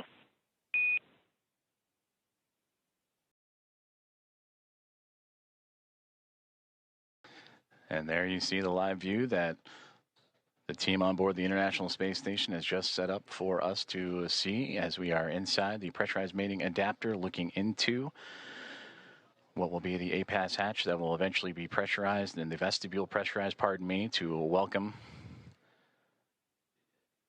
the Axiom Mission 4 crew aboard once everything is equal in pressure from SpaceX Dragon to the vestibule to the International Space Station, and the hatches on the Dragon and Space Station side are open. Everything will be on schedule to welcome in the 4-member crew.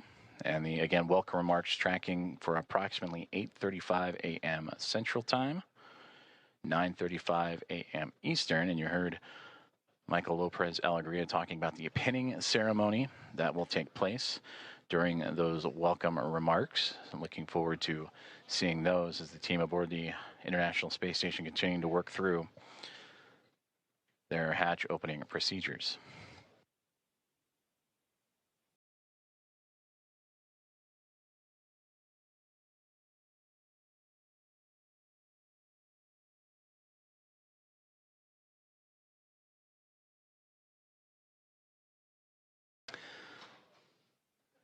Since launching from Launch Complex 39A and NASA's Kennedy Space Center yesterday morning at 1:31 a.m. Central, 2:31 a.m. Eastern, the Axiom Mission 4 crew above the newly named Dragon SpaceX Grace spacecraft have tracked down the International Space Station through a stair-stepping procedure of multiple burns that occurred from just moments or a few moments after launch up until the early morning hours today, to allow them to catch up to the orbiting laboratory and set up for the final approach and docking, and that contact with the orbiting laboratory at 5:31 a.m. Central Time.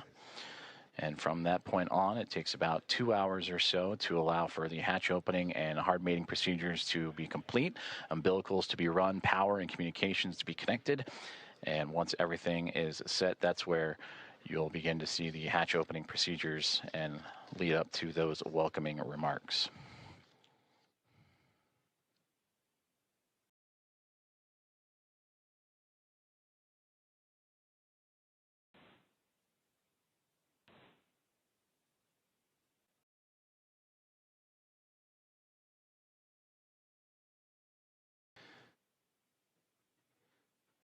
As you're following along with us as we continue to wait for views of the International Space Station and the Dragon spacecraft as they are in an orbital nighttime period, making their way across the Pacific Ocean and approaching the equator, almost right in the middle of the Pacific Ocean. We'll get those views back from the exterior cameras, and the astronauts on board the International Space Station continuing to configure the cameras for views inside the orbiting lab.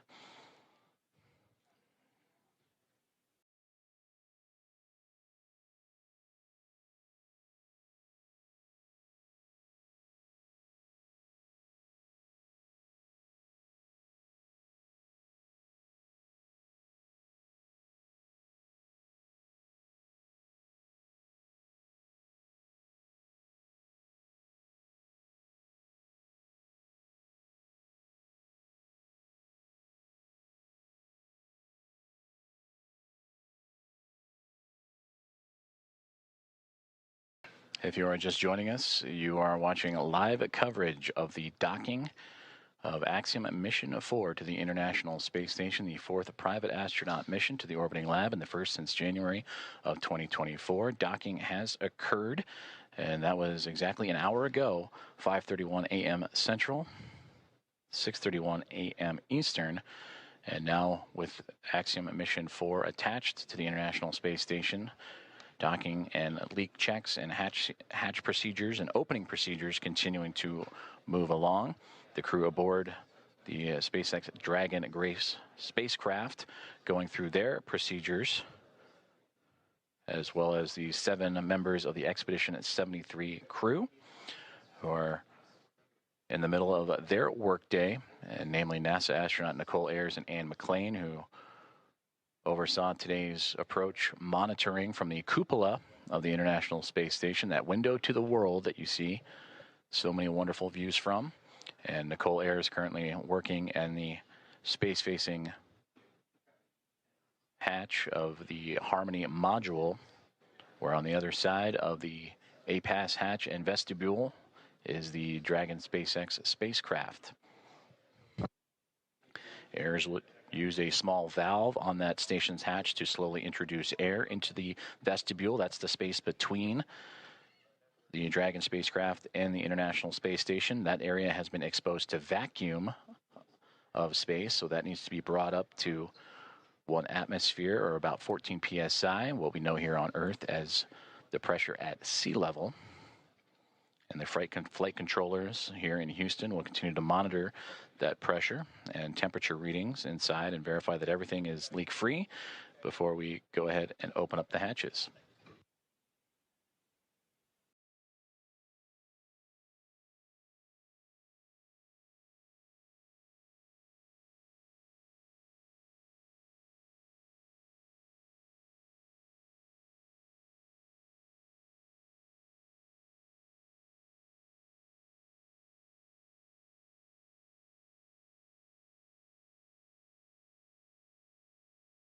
Just received communications from the team here inside the International Space Station Flight Control Room that the vestibule leak check has been successful and it is good.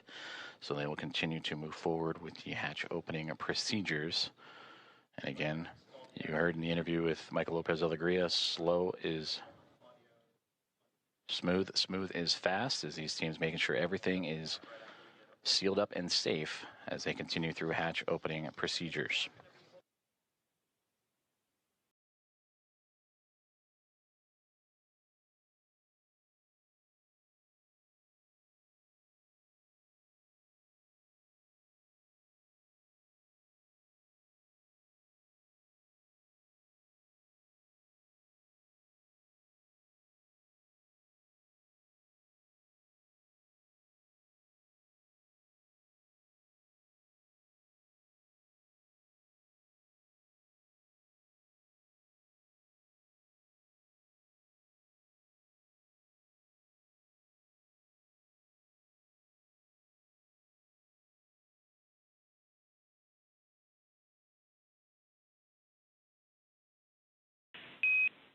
Station Houston on the Big Loop.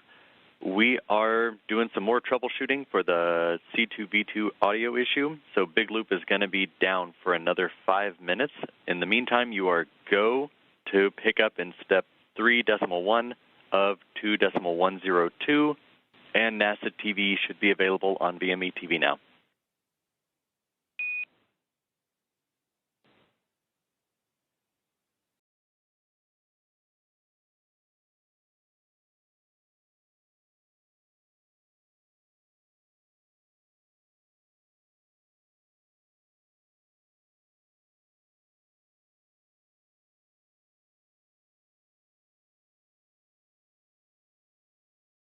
There you heard communications radioed up to the crew aboard the International Space Station on the Big Loop that they are continuing with the troubleshooting of that communications as we are looking live up towards that node to Zenith hatch in the Harmony module, and you see several members of the Expedition 73 crew in and out of the field of view. That is Nicole Ayers going into the pressurized mating adapter and continuing hatch opening procedures, and she is wearing the long-sleeved navy polo, and the red polo that just flew by, that is Expedition 73 Commander Takuya Onishi. We've also seen glimpses of Anne McClain in the field of view, as well as certainly everybody aboard the International Space Station anxious and excited to welcome Axiom Mission 4 with Commander Peggy Whitson, pilot Shubhanshu Shukla, mission specialist Sławosz Uznański-Wiśniewski, and the mission specialist Tibor Kapu aboard the orbiting laboratory.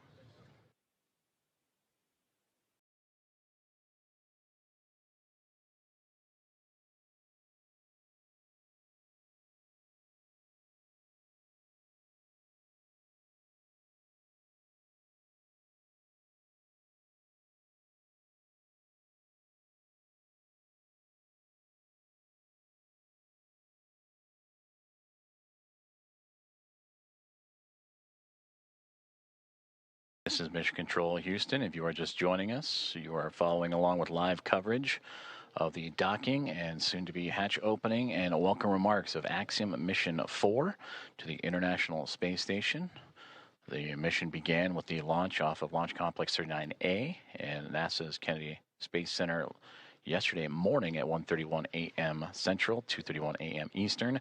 That took them on a journey that was a little more than a day to get them to the orbiting lab. They have since docked, and contact was at 5:31 a.m. Central Time. And after the connections made, the hooks driving to form the hard mate, umbilicals with power and communications connections all run. Now it is those hatch opening procedures and leak checks that the crew is currently working through aboard the International Space Station, while the crew aboard the on 2 for step 3.2, seeing about 0 for the DBTT, looking for your go to continue.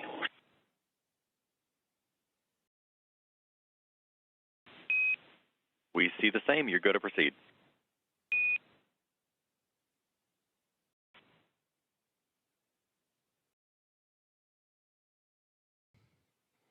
And continued communications as Nicole Ayers once again floating into that pressurized mating adapter and continuing those hatch opening procedures to welcome Axiom Mission 4.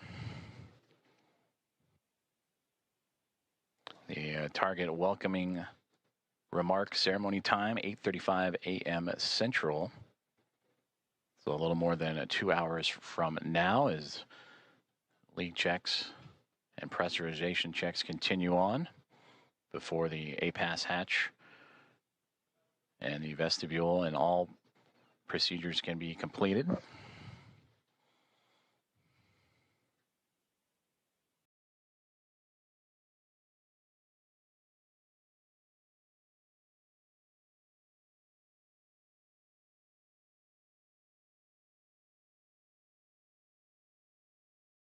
And a great view of some of those procedures as Nicole Ayers again. You can see her with that right hand turning the crank and working on that hatch to continue those procedures.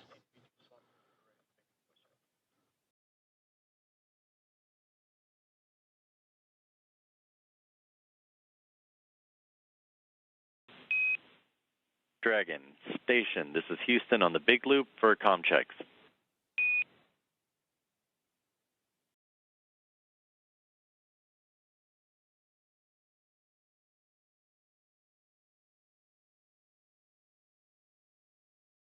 Dragon has you loud and clear.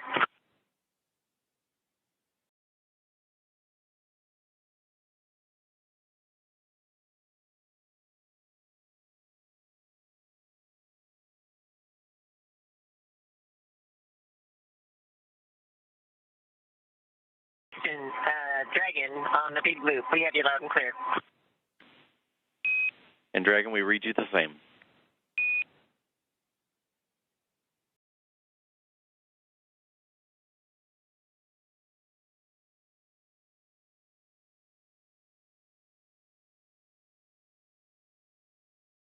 Great communications checks there as the teams on the ground continuing to work on those communications between the International Space Station and the ground, as well as the teams here in Mission Control Houston and Dragon, as we are watching live inside of the International Space Station up into the Node 2 Zenith hatchway as NASA astronaut Nicole Ayers continuing with her hatch opening procedures.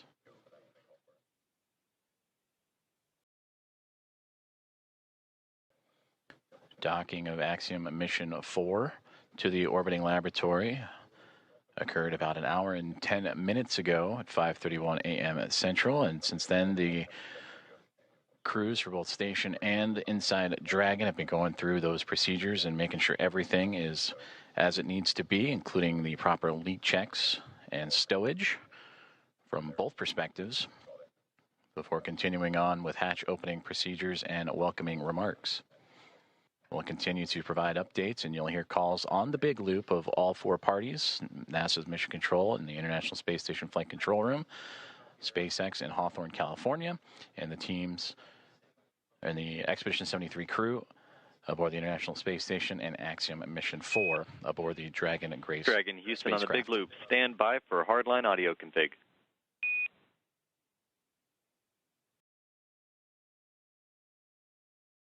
Dragon copies.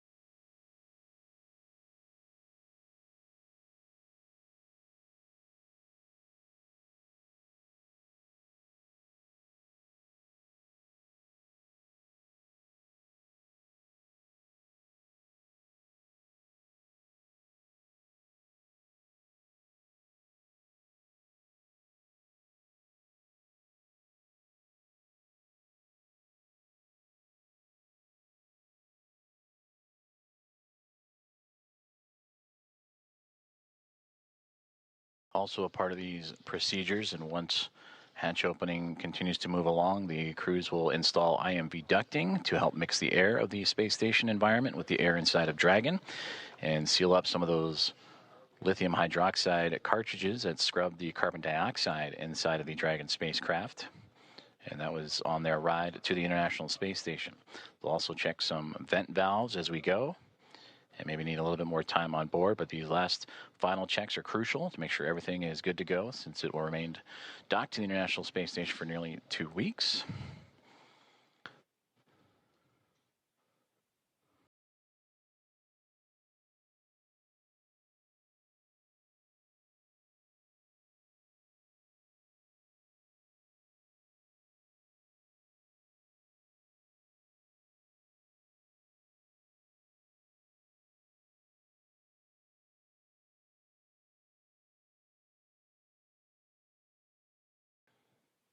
With the arrival of Axiom Mission 4 and the Dragon Grace spacecraft, newly named and given by Peggy Whitson, commander of Axiom Mission 4, shortly after launch yesterday morning, that now brings 5 spacecraft to the International Space Station: 2 Dragon spacecraft, a Soyuz MS-27 spacecraft, and 2 Progress vehicles, cargo vehicles, attached to the orbiting outpost.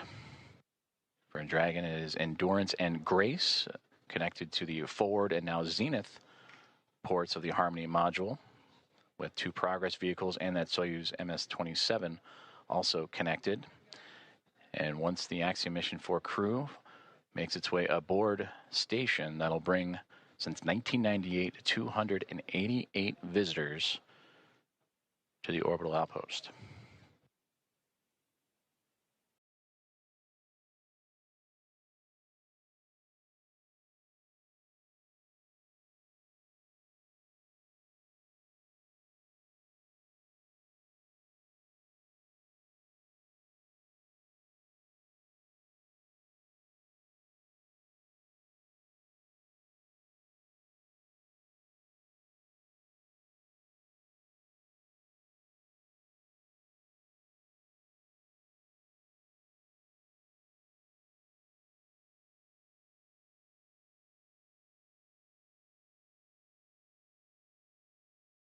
Nicole Ayers, NASA astronaut, has returned to inside the pressurized mating adapter and working on the APAS hatch and hatch opening procedures,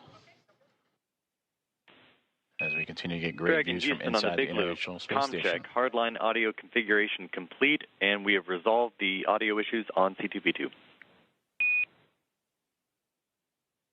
That sounds great, because we have you loud and clear. We read you the same.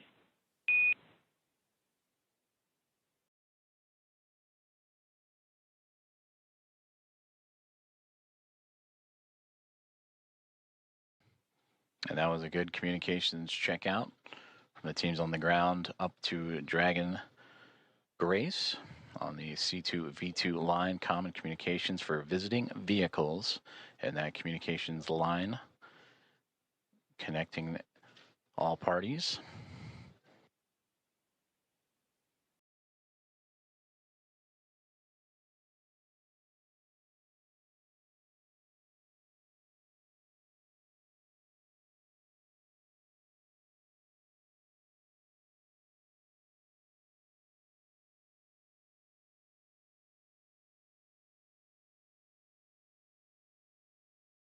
As we continue to work through hatch opening procedures, and again targeting approximately 8:35 a.m. Central Time for welcoming remarks as the International Space Station and Expedition 73 crew bring in and welcome aboard Axiom Mission 4.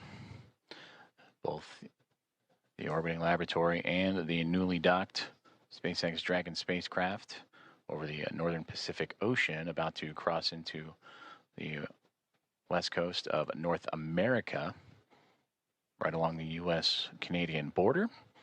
And also around that time, we will start seeing an orbital daytime period as Dragon and the International Space Station have been orbiting in a nighttime phasing.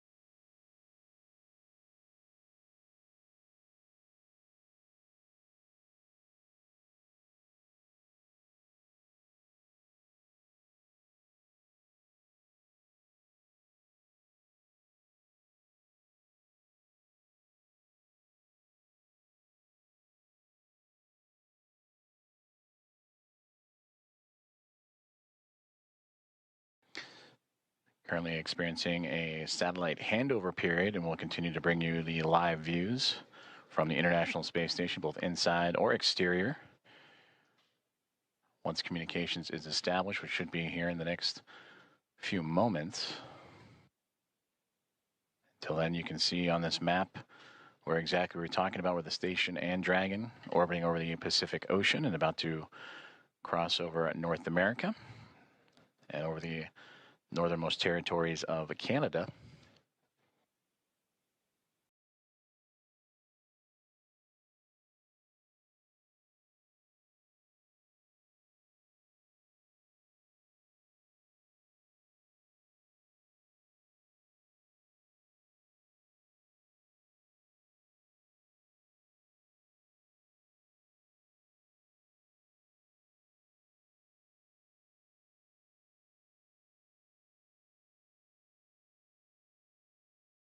As we await for those communications to return, to recap, Axiom Mission 4 has connected with the International Space Station after launching from NASA's Kennedy Space Center yesterday morning at 1:31 a.m.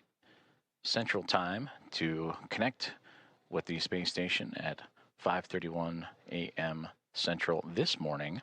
So a little more than a day's transit, and where it would execute a sequence of burns to raise its altitude and close the distance between Dragon spacecraft, Dragon Grace, and the International Space Station through a phase burn, boost burn, close burn, transfer burn, and then eventually the co-elliptic burn, to make sure that the spacecraft is on the same pathway as the International Space Station and able to make its way up and over top of it to connect to the space-facing port of the Harmony module, the Node 2 Zenith port.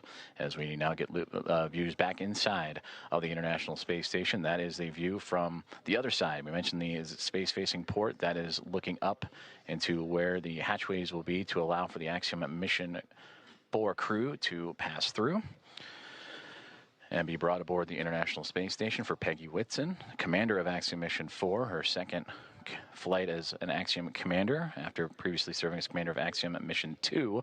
This is her 5th flight and return to the International Space Station, where she continues to build on an impressive career, the most experienced United States astronaut. Entered the mission with 675 days to her credit and will certainly add to that record-setting total in her time aboard the orbiting laboratory, and bringing up pilot Shubhanshu Shukla of ISRO, Sławosz Uznański-Wiśniewski of Polsa, and Tibor Kapu of Hunor. And for Shukla, Uznański-Wiśniewski, and Kapu, representing India, Poland, and Hungary, respectively, for those nations, it'll be their first time coming to the International Space Station. Nicole Ayers. And the last one into the hatch, I believe that was Anne McLean making her way in as they continue to work through hatch opening procedures.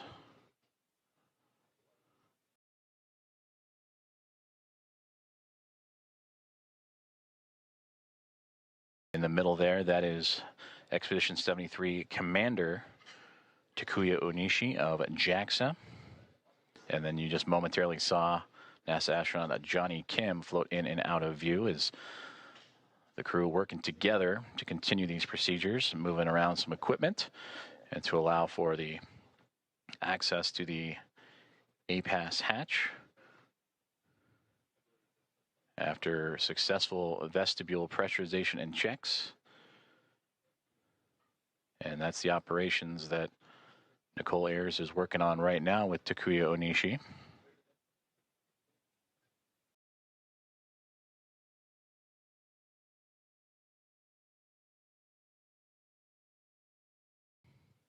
And Johnny Kim with camera in hand to document these procedures.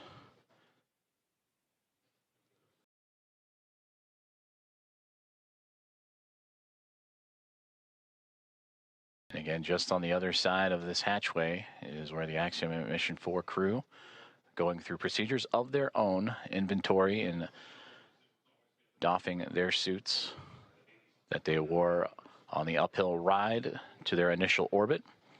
And after an off-duty period would put back on for those dynamic phases of flight, starting with the approach initiation burn that occurred earlier this morning.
If you are just joining us, good morning from Mission Control in Houston in the International Space Station Flight Control Room, as we are looking live inside of the International Space Station as NASA astronauts Nicole Ayers and Anne McLean, alongside with Commander of Expedition 73 and JAXA astronaut Takuya Onishi, going through a hatch opening procedures. And there you can see as the team has worked together to open up that APAS hatch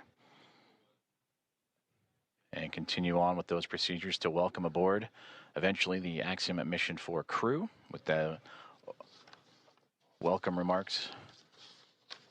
Currently still targeting. The big loop, the APAS hatch is open and no condensation observed on the fields.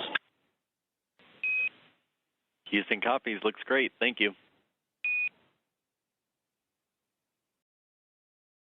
A perfect call down right there, as that is the APAS hatch that we were just mentioning that Nicole Ayers and team have opened up, and radioing down the status and condition of that hatch with no condensation reported.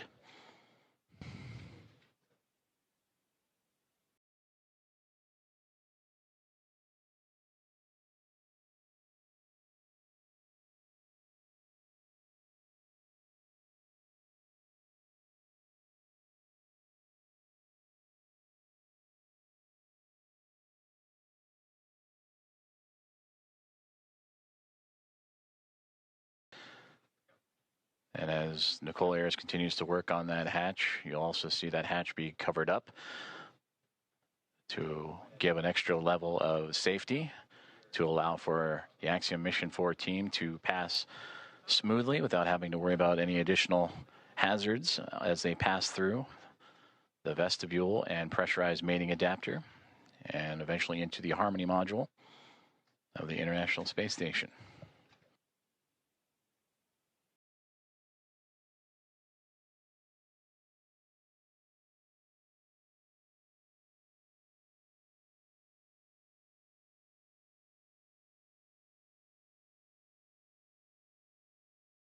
Another step in this hatch opening procedure is the removal of the docking cross, which it looks like that is what Nicole Ayers is working on as we speak.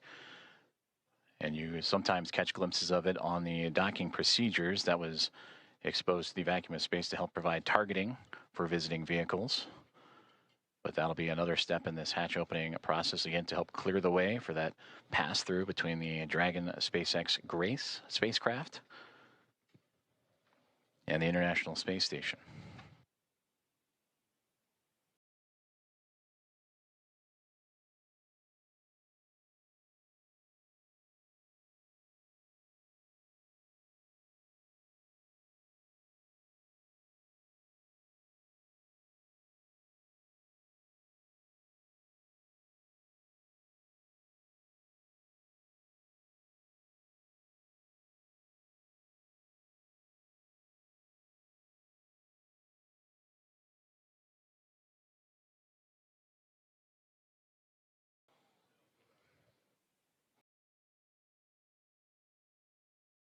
Hatch opening procedures continuing to move along for the teams aboard the International Space Station and Axiom Mission 4 as we draw closer and closer to the anticipated hatch opening and eventual welcome remarks.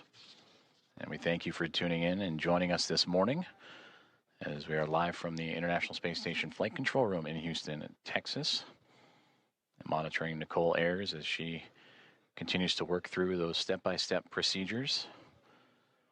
As the hatchway, there you see the large square structure just off to the right-hand side of our field of view with that window in the middle was Station opened up. Houston on the big loop. Just want to clarify, we want the standoff cross stowed in the standoff cross cover bag.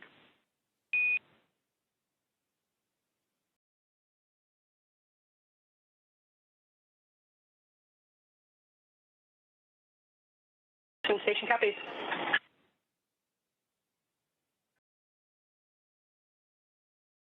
And that's the teams here on the ground assisting the astronauts on board the station with those hatch opening procedures. As again, that zenith hatchway we were just mentioning before the comms opened to the right that allowed Nicole Ayers and team to pass through. And that docking cross that was just removed will be inserted into its own bag. And there is NASA astronaut Ann McLean to join Ayers in the hatchway and continue on with those procedures as they now look to cover up the APAS hatch, which was just opened a few moments ago, to provide an extra layer of safety and protection for astronauts passing through.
Dragon, suit drying is complete.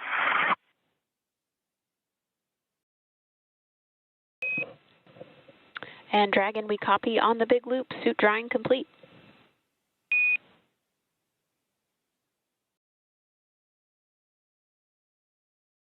Good insight there from the Axiom Mission 4 perspective of their procedures that they are currently going through in anticipation of hatch opening, and welcome remarks as they make their way into the International Space Station after connecting and docking to the International Space Station about an hour and a half ago.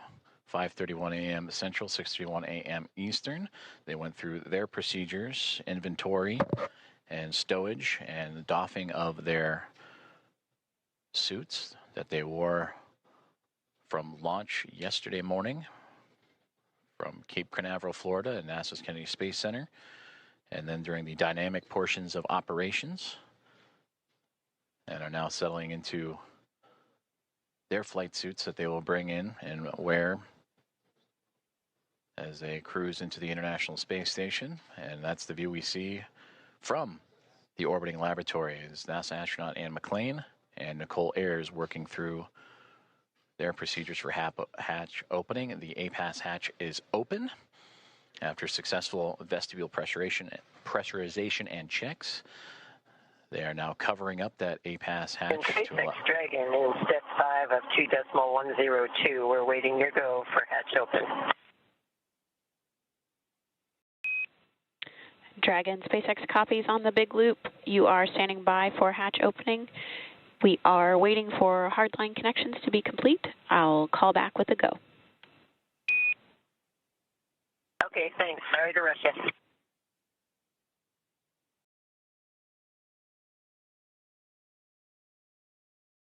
And there you heard Axiom Mission 4 Commander Peggy Whitson radioing down to the team at SpaceX. They are awaiting the go for hatch opening. I'd imagine the crew aboard the Dragon Gray spacecraft anxious and excited to float into the International Space Station for the very first time.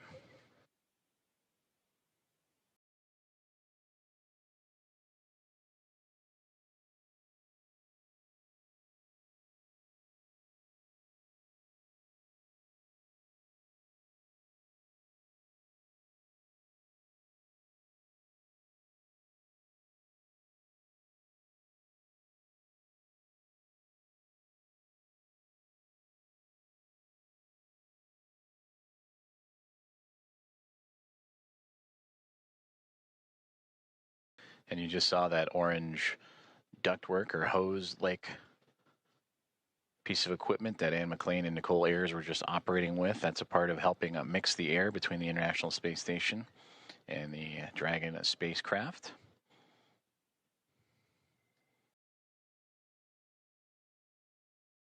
We'll continue to check some vent valves as well, so it just might be a little bit more time before we welcome the crew on board. But these final checks, again, critical to making sure that everything is good and sealed tight with no leaks and no issues, as Dragon Grace will be docked to the International Space Station for approximately the next 2 weeks.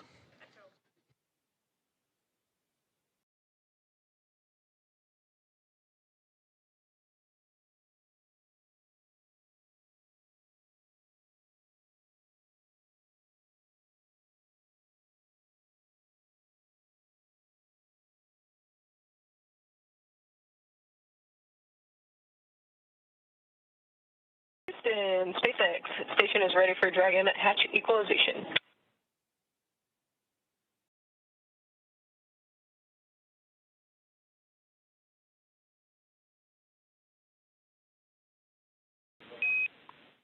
Houston, copy. Stand by.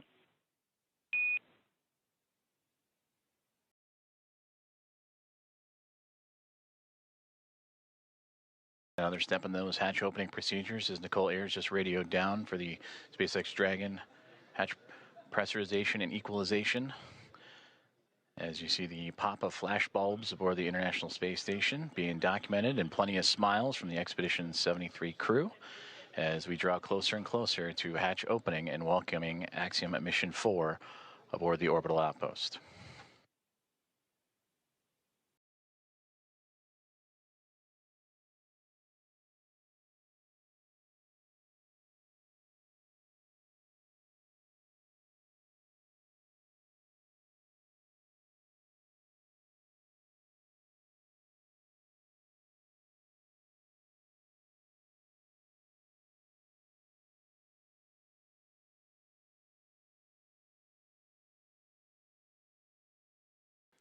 Meanwhile, here on the ground inside NASA's Mission Control, the International Space Station Flight Control Room, anticipation also building up as the room starting to fill with NASA leadership as well as the Athena flight team continuing to work through the hatch opening procedures.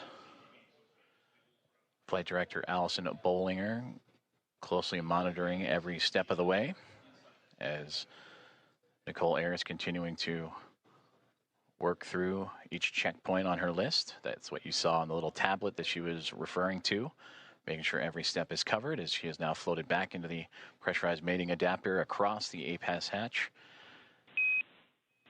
Station Houston on the big loop. We're still working some ground config actions before we're ready for equalization. In the meantime, can we get confirmation that the standoff cross went into the standoff cross bag? We were unable to tell from the video. It was in there when you guys called. Thanks. Copy, thanks.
Hearing communications from teams on the ground as they continue to work through hatch opening procedures and making sure all pressurization and leak checks are good and everything equal between the Dragon spacecraft and the International Space Station before the hatches can be formally opened on both sides. You can see into this hatchway the space-facing port, or into the space-facing side of the Harmony module aboard the International Space Station and the International Docking adapter that welcomed the connection of Axiom Mission 4 at 5:31 a.m. Central Time earlier this morning. And since then, the crews aboard both the Dragon Gray spacecraft and International Space Station have been diligently working and continue to monitor the progress of that hatch opening with teams on the ground also following suit.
Station Dragon Houston on the big loop. Stand by for equalization. Expected to take 1 minute.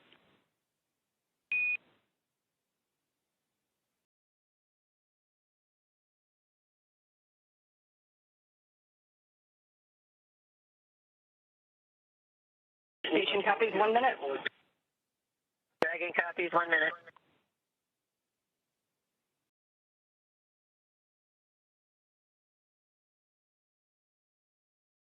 Great communications there from all teams here at NASA's Johnson Space Center and International Space Station Mission Control Room, teams in the SpaceX in Hawthorne, California, and everyone aboard the Dragon SpaceX Grace in Axiom Mission 4 and the International Space Station as we continue to march towards the hatch opening to welcome Axiom Mission 4 aboard the orbiting laboratory.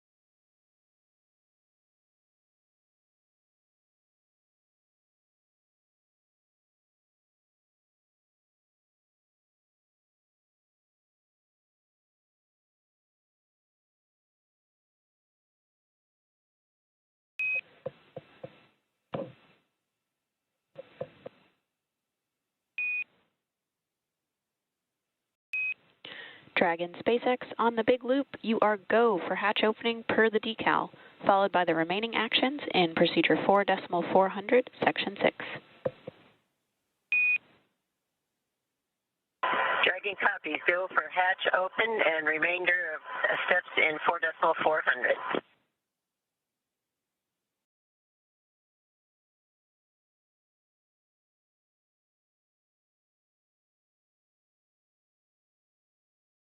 We are go for hatch opening is what you have just heard.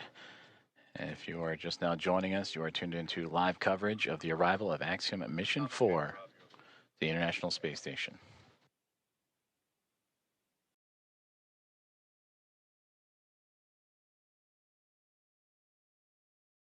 SpaceX Dragon, hatch is coming open.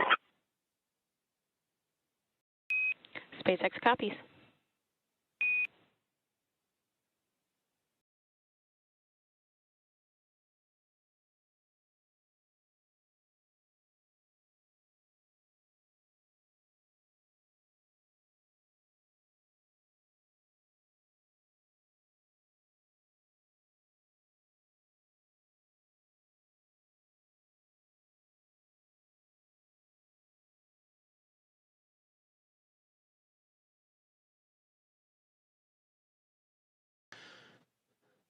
Expedition 73 crew anxiously awaiting as we just received the go for hatch opening to welcome Axiom Mission 4 into the International Space Station.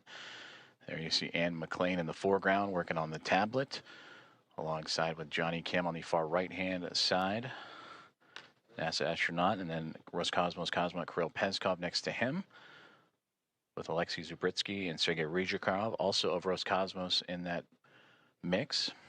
And right there in the middle, almost standing, if you will, from our perspective, is Expedition 73 Commander and JAXA astronaut Takuya Onishi.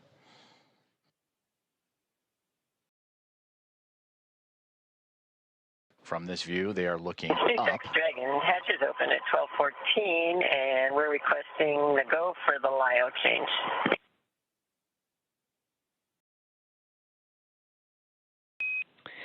Copy 1214 Zulu hatch opening time, and you are go for LIO swap.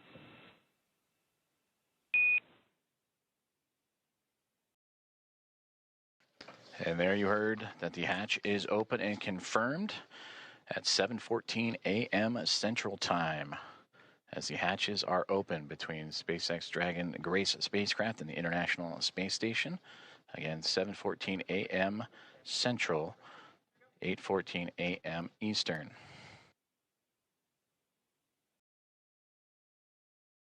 And you heard also the swaps of the LIO canisters. That's the lithium hydroxide cartridges that scrub the carbon dioxide inside of the Dragon spacecraft on the ride to the International Space Station. Also, Nicole Ayers out of view, but if from this perspective, looking up, she is operating with the Axiom Mission 4 team to help refresh the air and cycle air between the two craft as they continue a few more procedures before floating across and into the orbiting laboratory for the first time.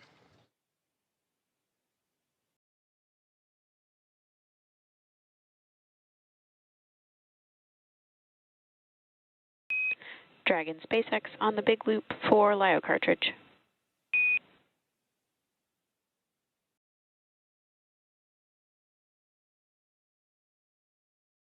Ahead for LIO cartridge.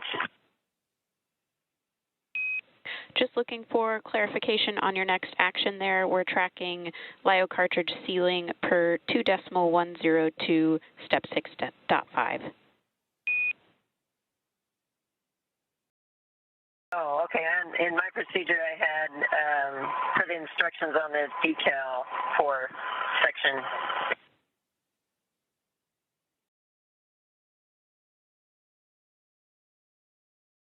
For section 4 of the instructions on the decal.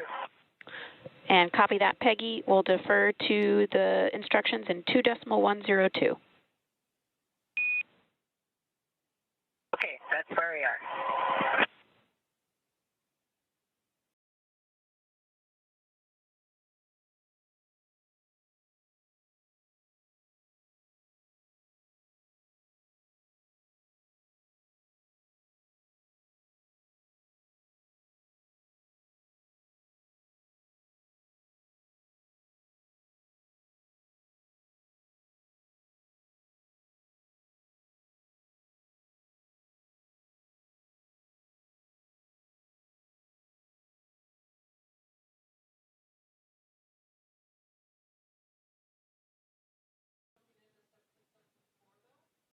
You just heard communications between Axiom Mission 4 Commander Peggy Whitson and the teams on the ground as they were talking about the swapping of the lithium hydroxide cartridges as the hatch has been opened between the Dragon spacecraft and the International Space Station just a few moments ago at 7:14 a.m.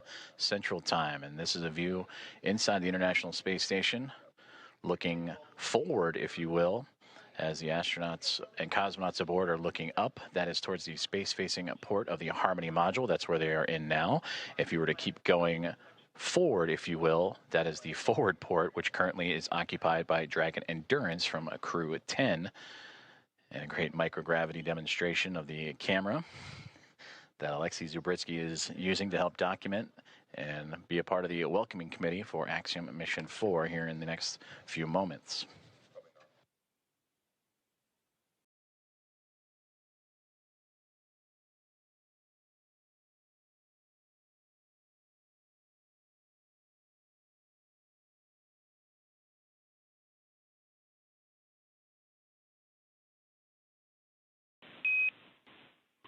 Dragon, Houston on the big loop. Just to confirm, we want to make sure IMV duct installation is complete before we do LiO cartridge sealing. Yes, the IMV duct installation is complete. My bad, I didn't get it reported.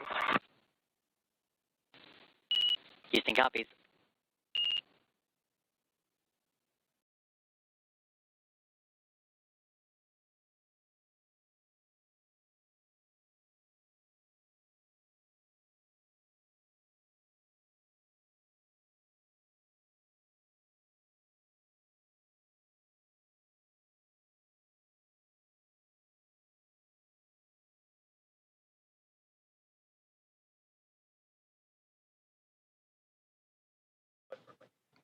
Now we switch views from pretty much the point of view of what the astronauts have been looking at. From what we have seen, they were looking up, and this is the shot up into that node to zenith hatchway of the Harmony module. That is Nicole Ayers, NASA astronaut, just on the other side of that APAS hatchway, working with the Axiom Mission 4 crew. You heard them talking about IMV ducting and LiO cartridges. That IMV ducting helps mix the air of the International Space Station environment with the air inside of Dragon. And then also looking to seal up some of those lithium hydroxide cartridges that are used to scrub carbon dioxide from the air in the spacecraft on their journey to the International Space Station. And that journey started yesterday morning, 1:31 a.m. Central Time, 2:31 a.m. Eastern, as they would launch on the SpaceX Dragon, newly named Grace spacecraft, on a Falcon 9 rocket from Launch Pad 39A at NASA's Kennedy Space Center, and would chase down the International Space Station earlier this morning at 5:31, nearly 2 hours ago, 5:31 a.m. Central, 6:31 a.m. Eastern, a little bit more of a day's transit. Houston and SpaceX Dragon arrival configuration is complete.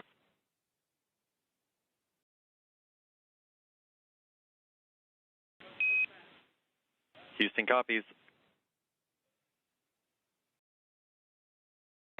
SpaceX copies.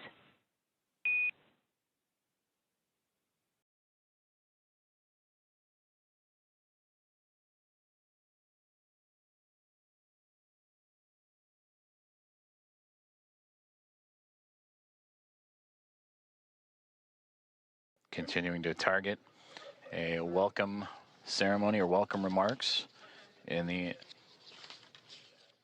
near future at 8:35 a.m. Central Time. So a little bit more than an hour from now is Axiom Mission 4 and the International Space Station continuing to work through hatch opening procedures, but getting close, you can start to see a little bit of a window of opportunity that was just on the other side of astronaut Anne McLean and Nicole Ayers there, as they are working on IMV ducting, mixing the air of the station and Dragon, and lithium hydroxide cartridges, stowage and swapping out.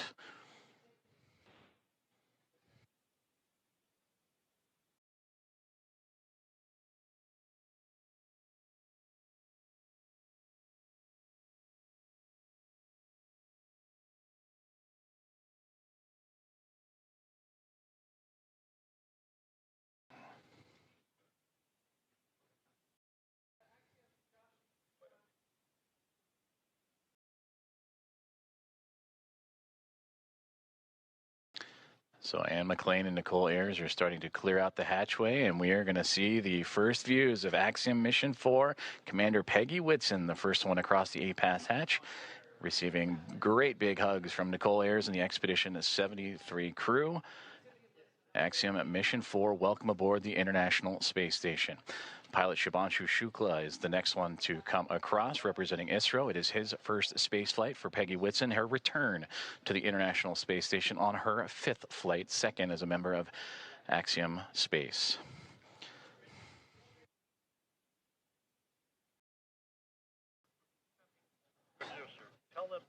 Sławomir Wisniewski of ESA, representing the nation of Poland. And their first visit to the International Space Station is next to cross the hatchway. And warm hugs all around. And applause breaking out here inside of Mission Control Houston and International Space Station Flight Control Room. And Tibor Kapu, the fourth and final member of Axiom Mission 4, representing Hunor and the nation of Hungary. Their first visit to the International Space Station as well.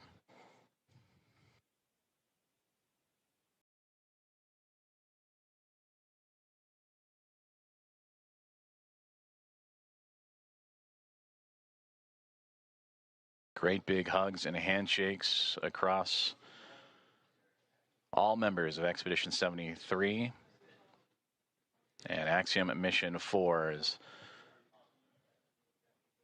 Anne McLean and Nicole Ayers of NASA, along with Johnny Kim, Kirill Peskov, Sergei Ryzhikov, and Alexei Zabritsky of Roscosmos, and Takuya Onishi, commander of Expedition 73 and of JAXA, with handshakes and hugs for Peggy Whitson, Shubhanshu Shukla, Sławomir Wisniewski, and Tibor Kapu.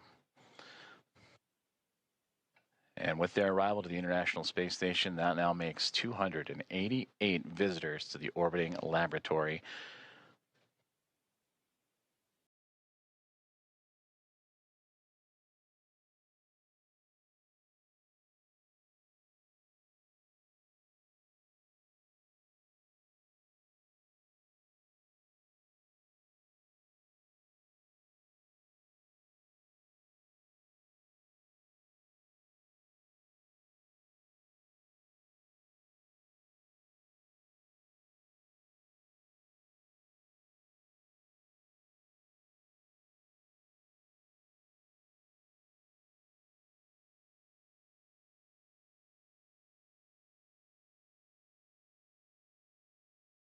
Axiom Mission 4 is now aboard the International Space Station.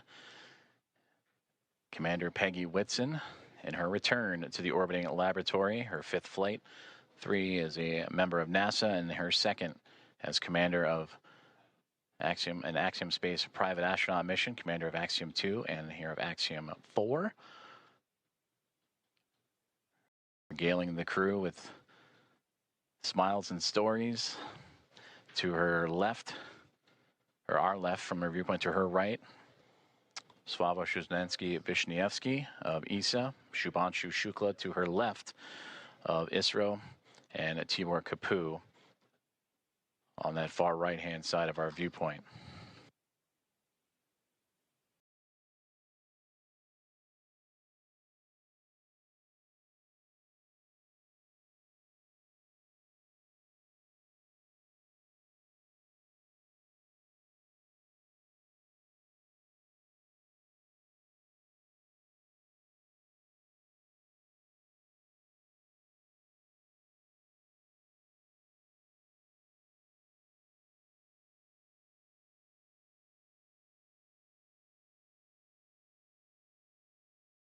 The crew is safely aboard the International Space Station. Welcome again to Axiom Mission 4. And we are continuing to target a formal welcome remark from the crew and being joined by the Expedition 73 team as well. That'll be at approximately 8:35 a.m. Central Time. And from there, they will receive a safety briefing and begin their approximately 2-week mission aboard the International Space Station, in which they will participate in around 60 research investigations representing 31 countries, with more than 24 of those experiments sponsored by the ISS National Lab.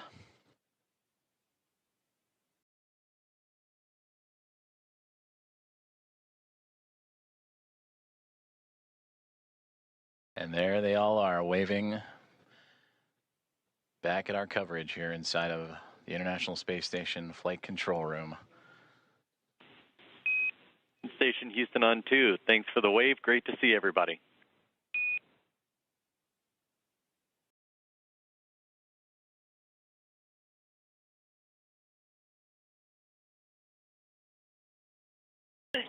Houston Station, we're happy to be here. It's so great to be here finally. It was a long quarantine.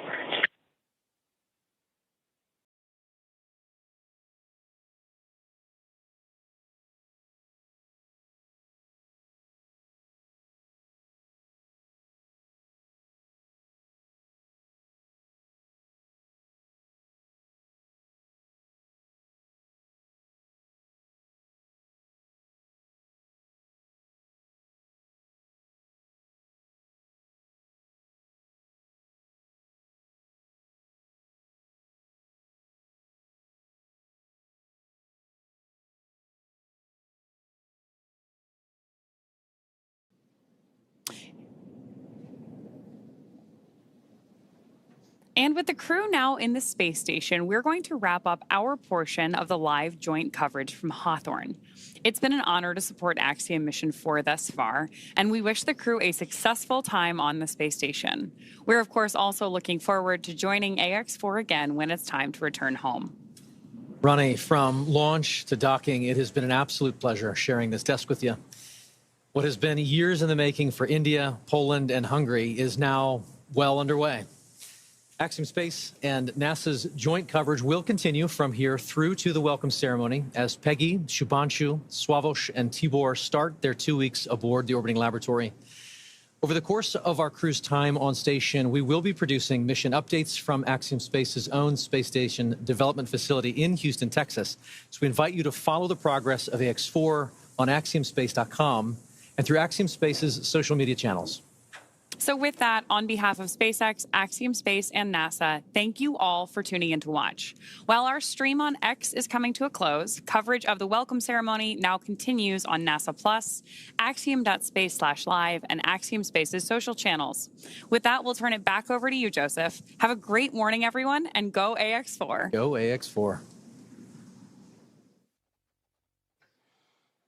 Thank you very much, Paul and Ronnie, and thank you for joining us on this morning's broadcast as we continue on with our live coverage of the arrival of Axiom Mission 4 to the International Space Station, the fourth private astronaut mission to arrive to the orbital outpost and the first since January of 2024.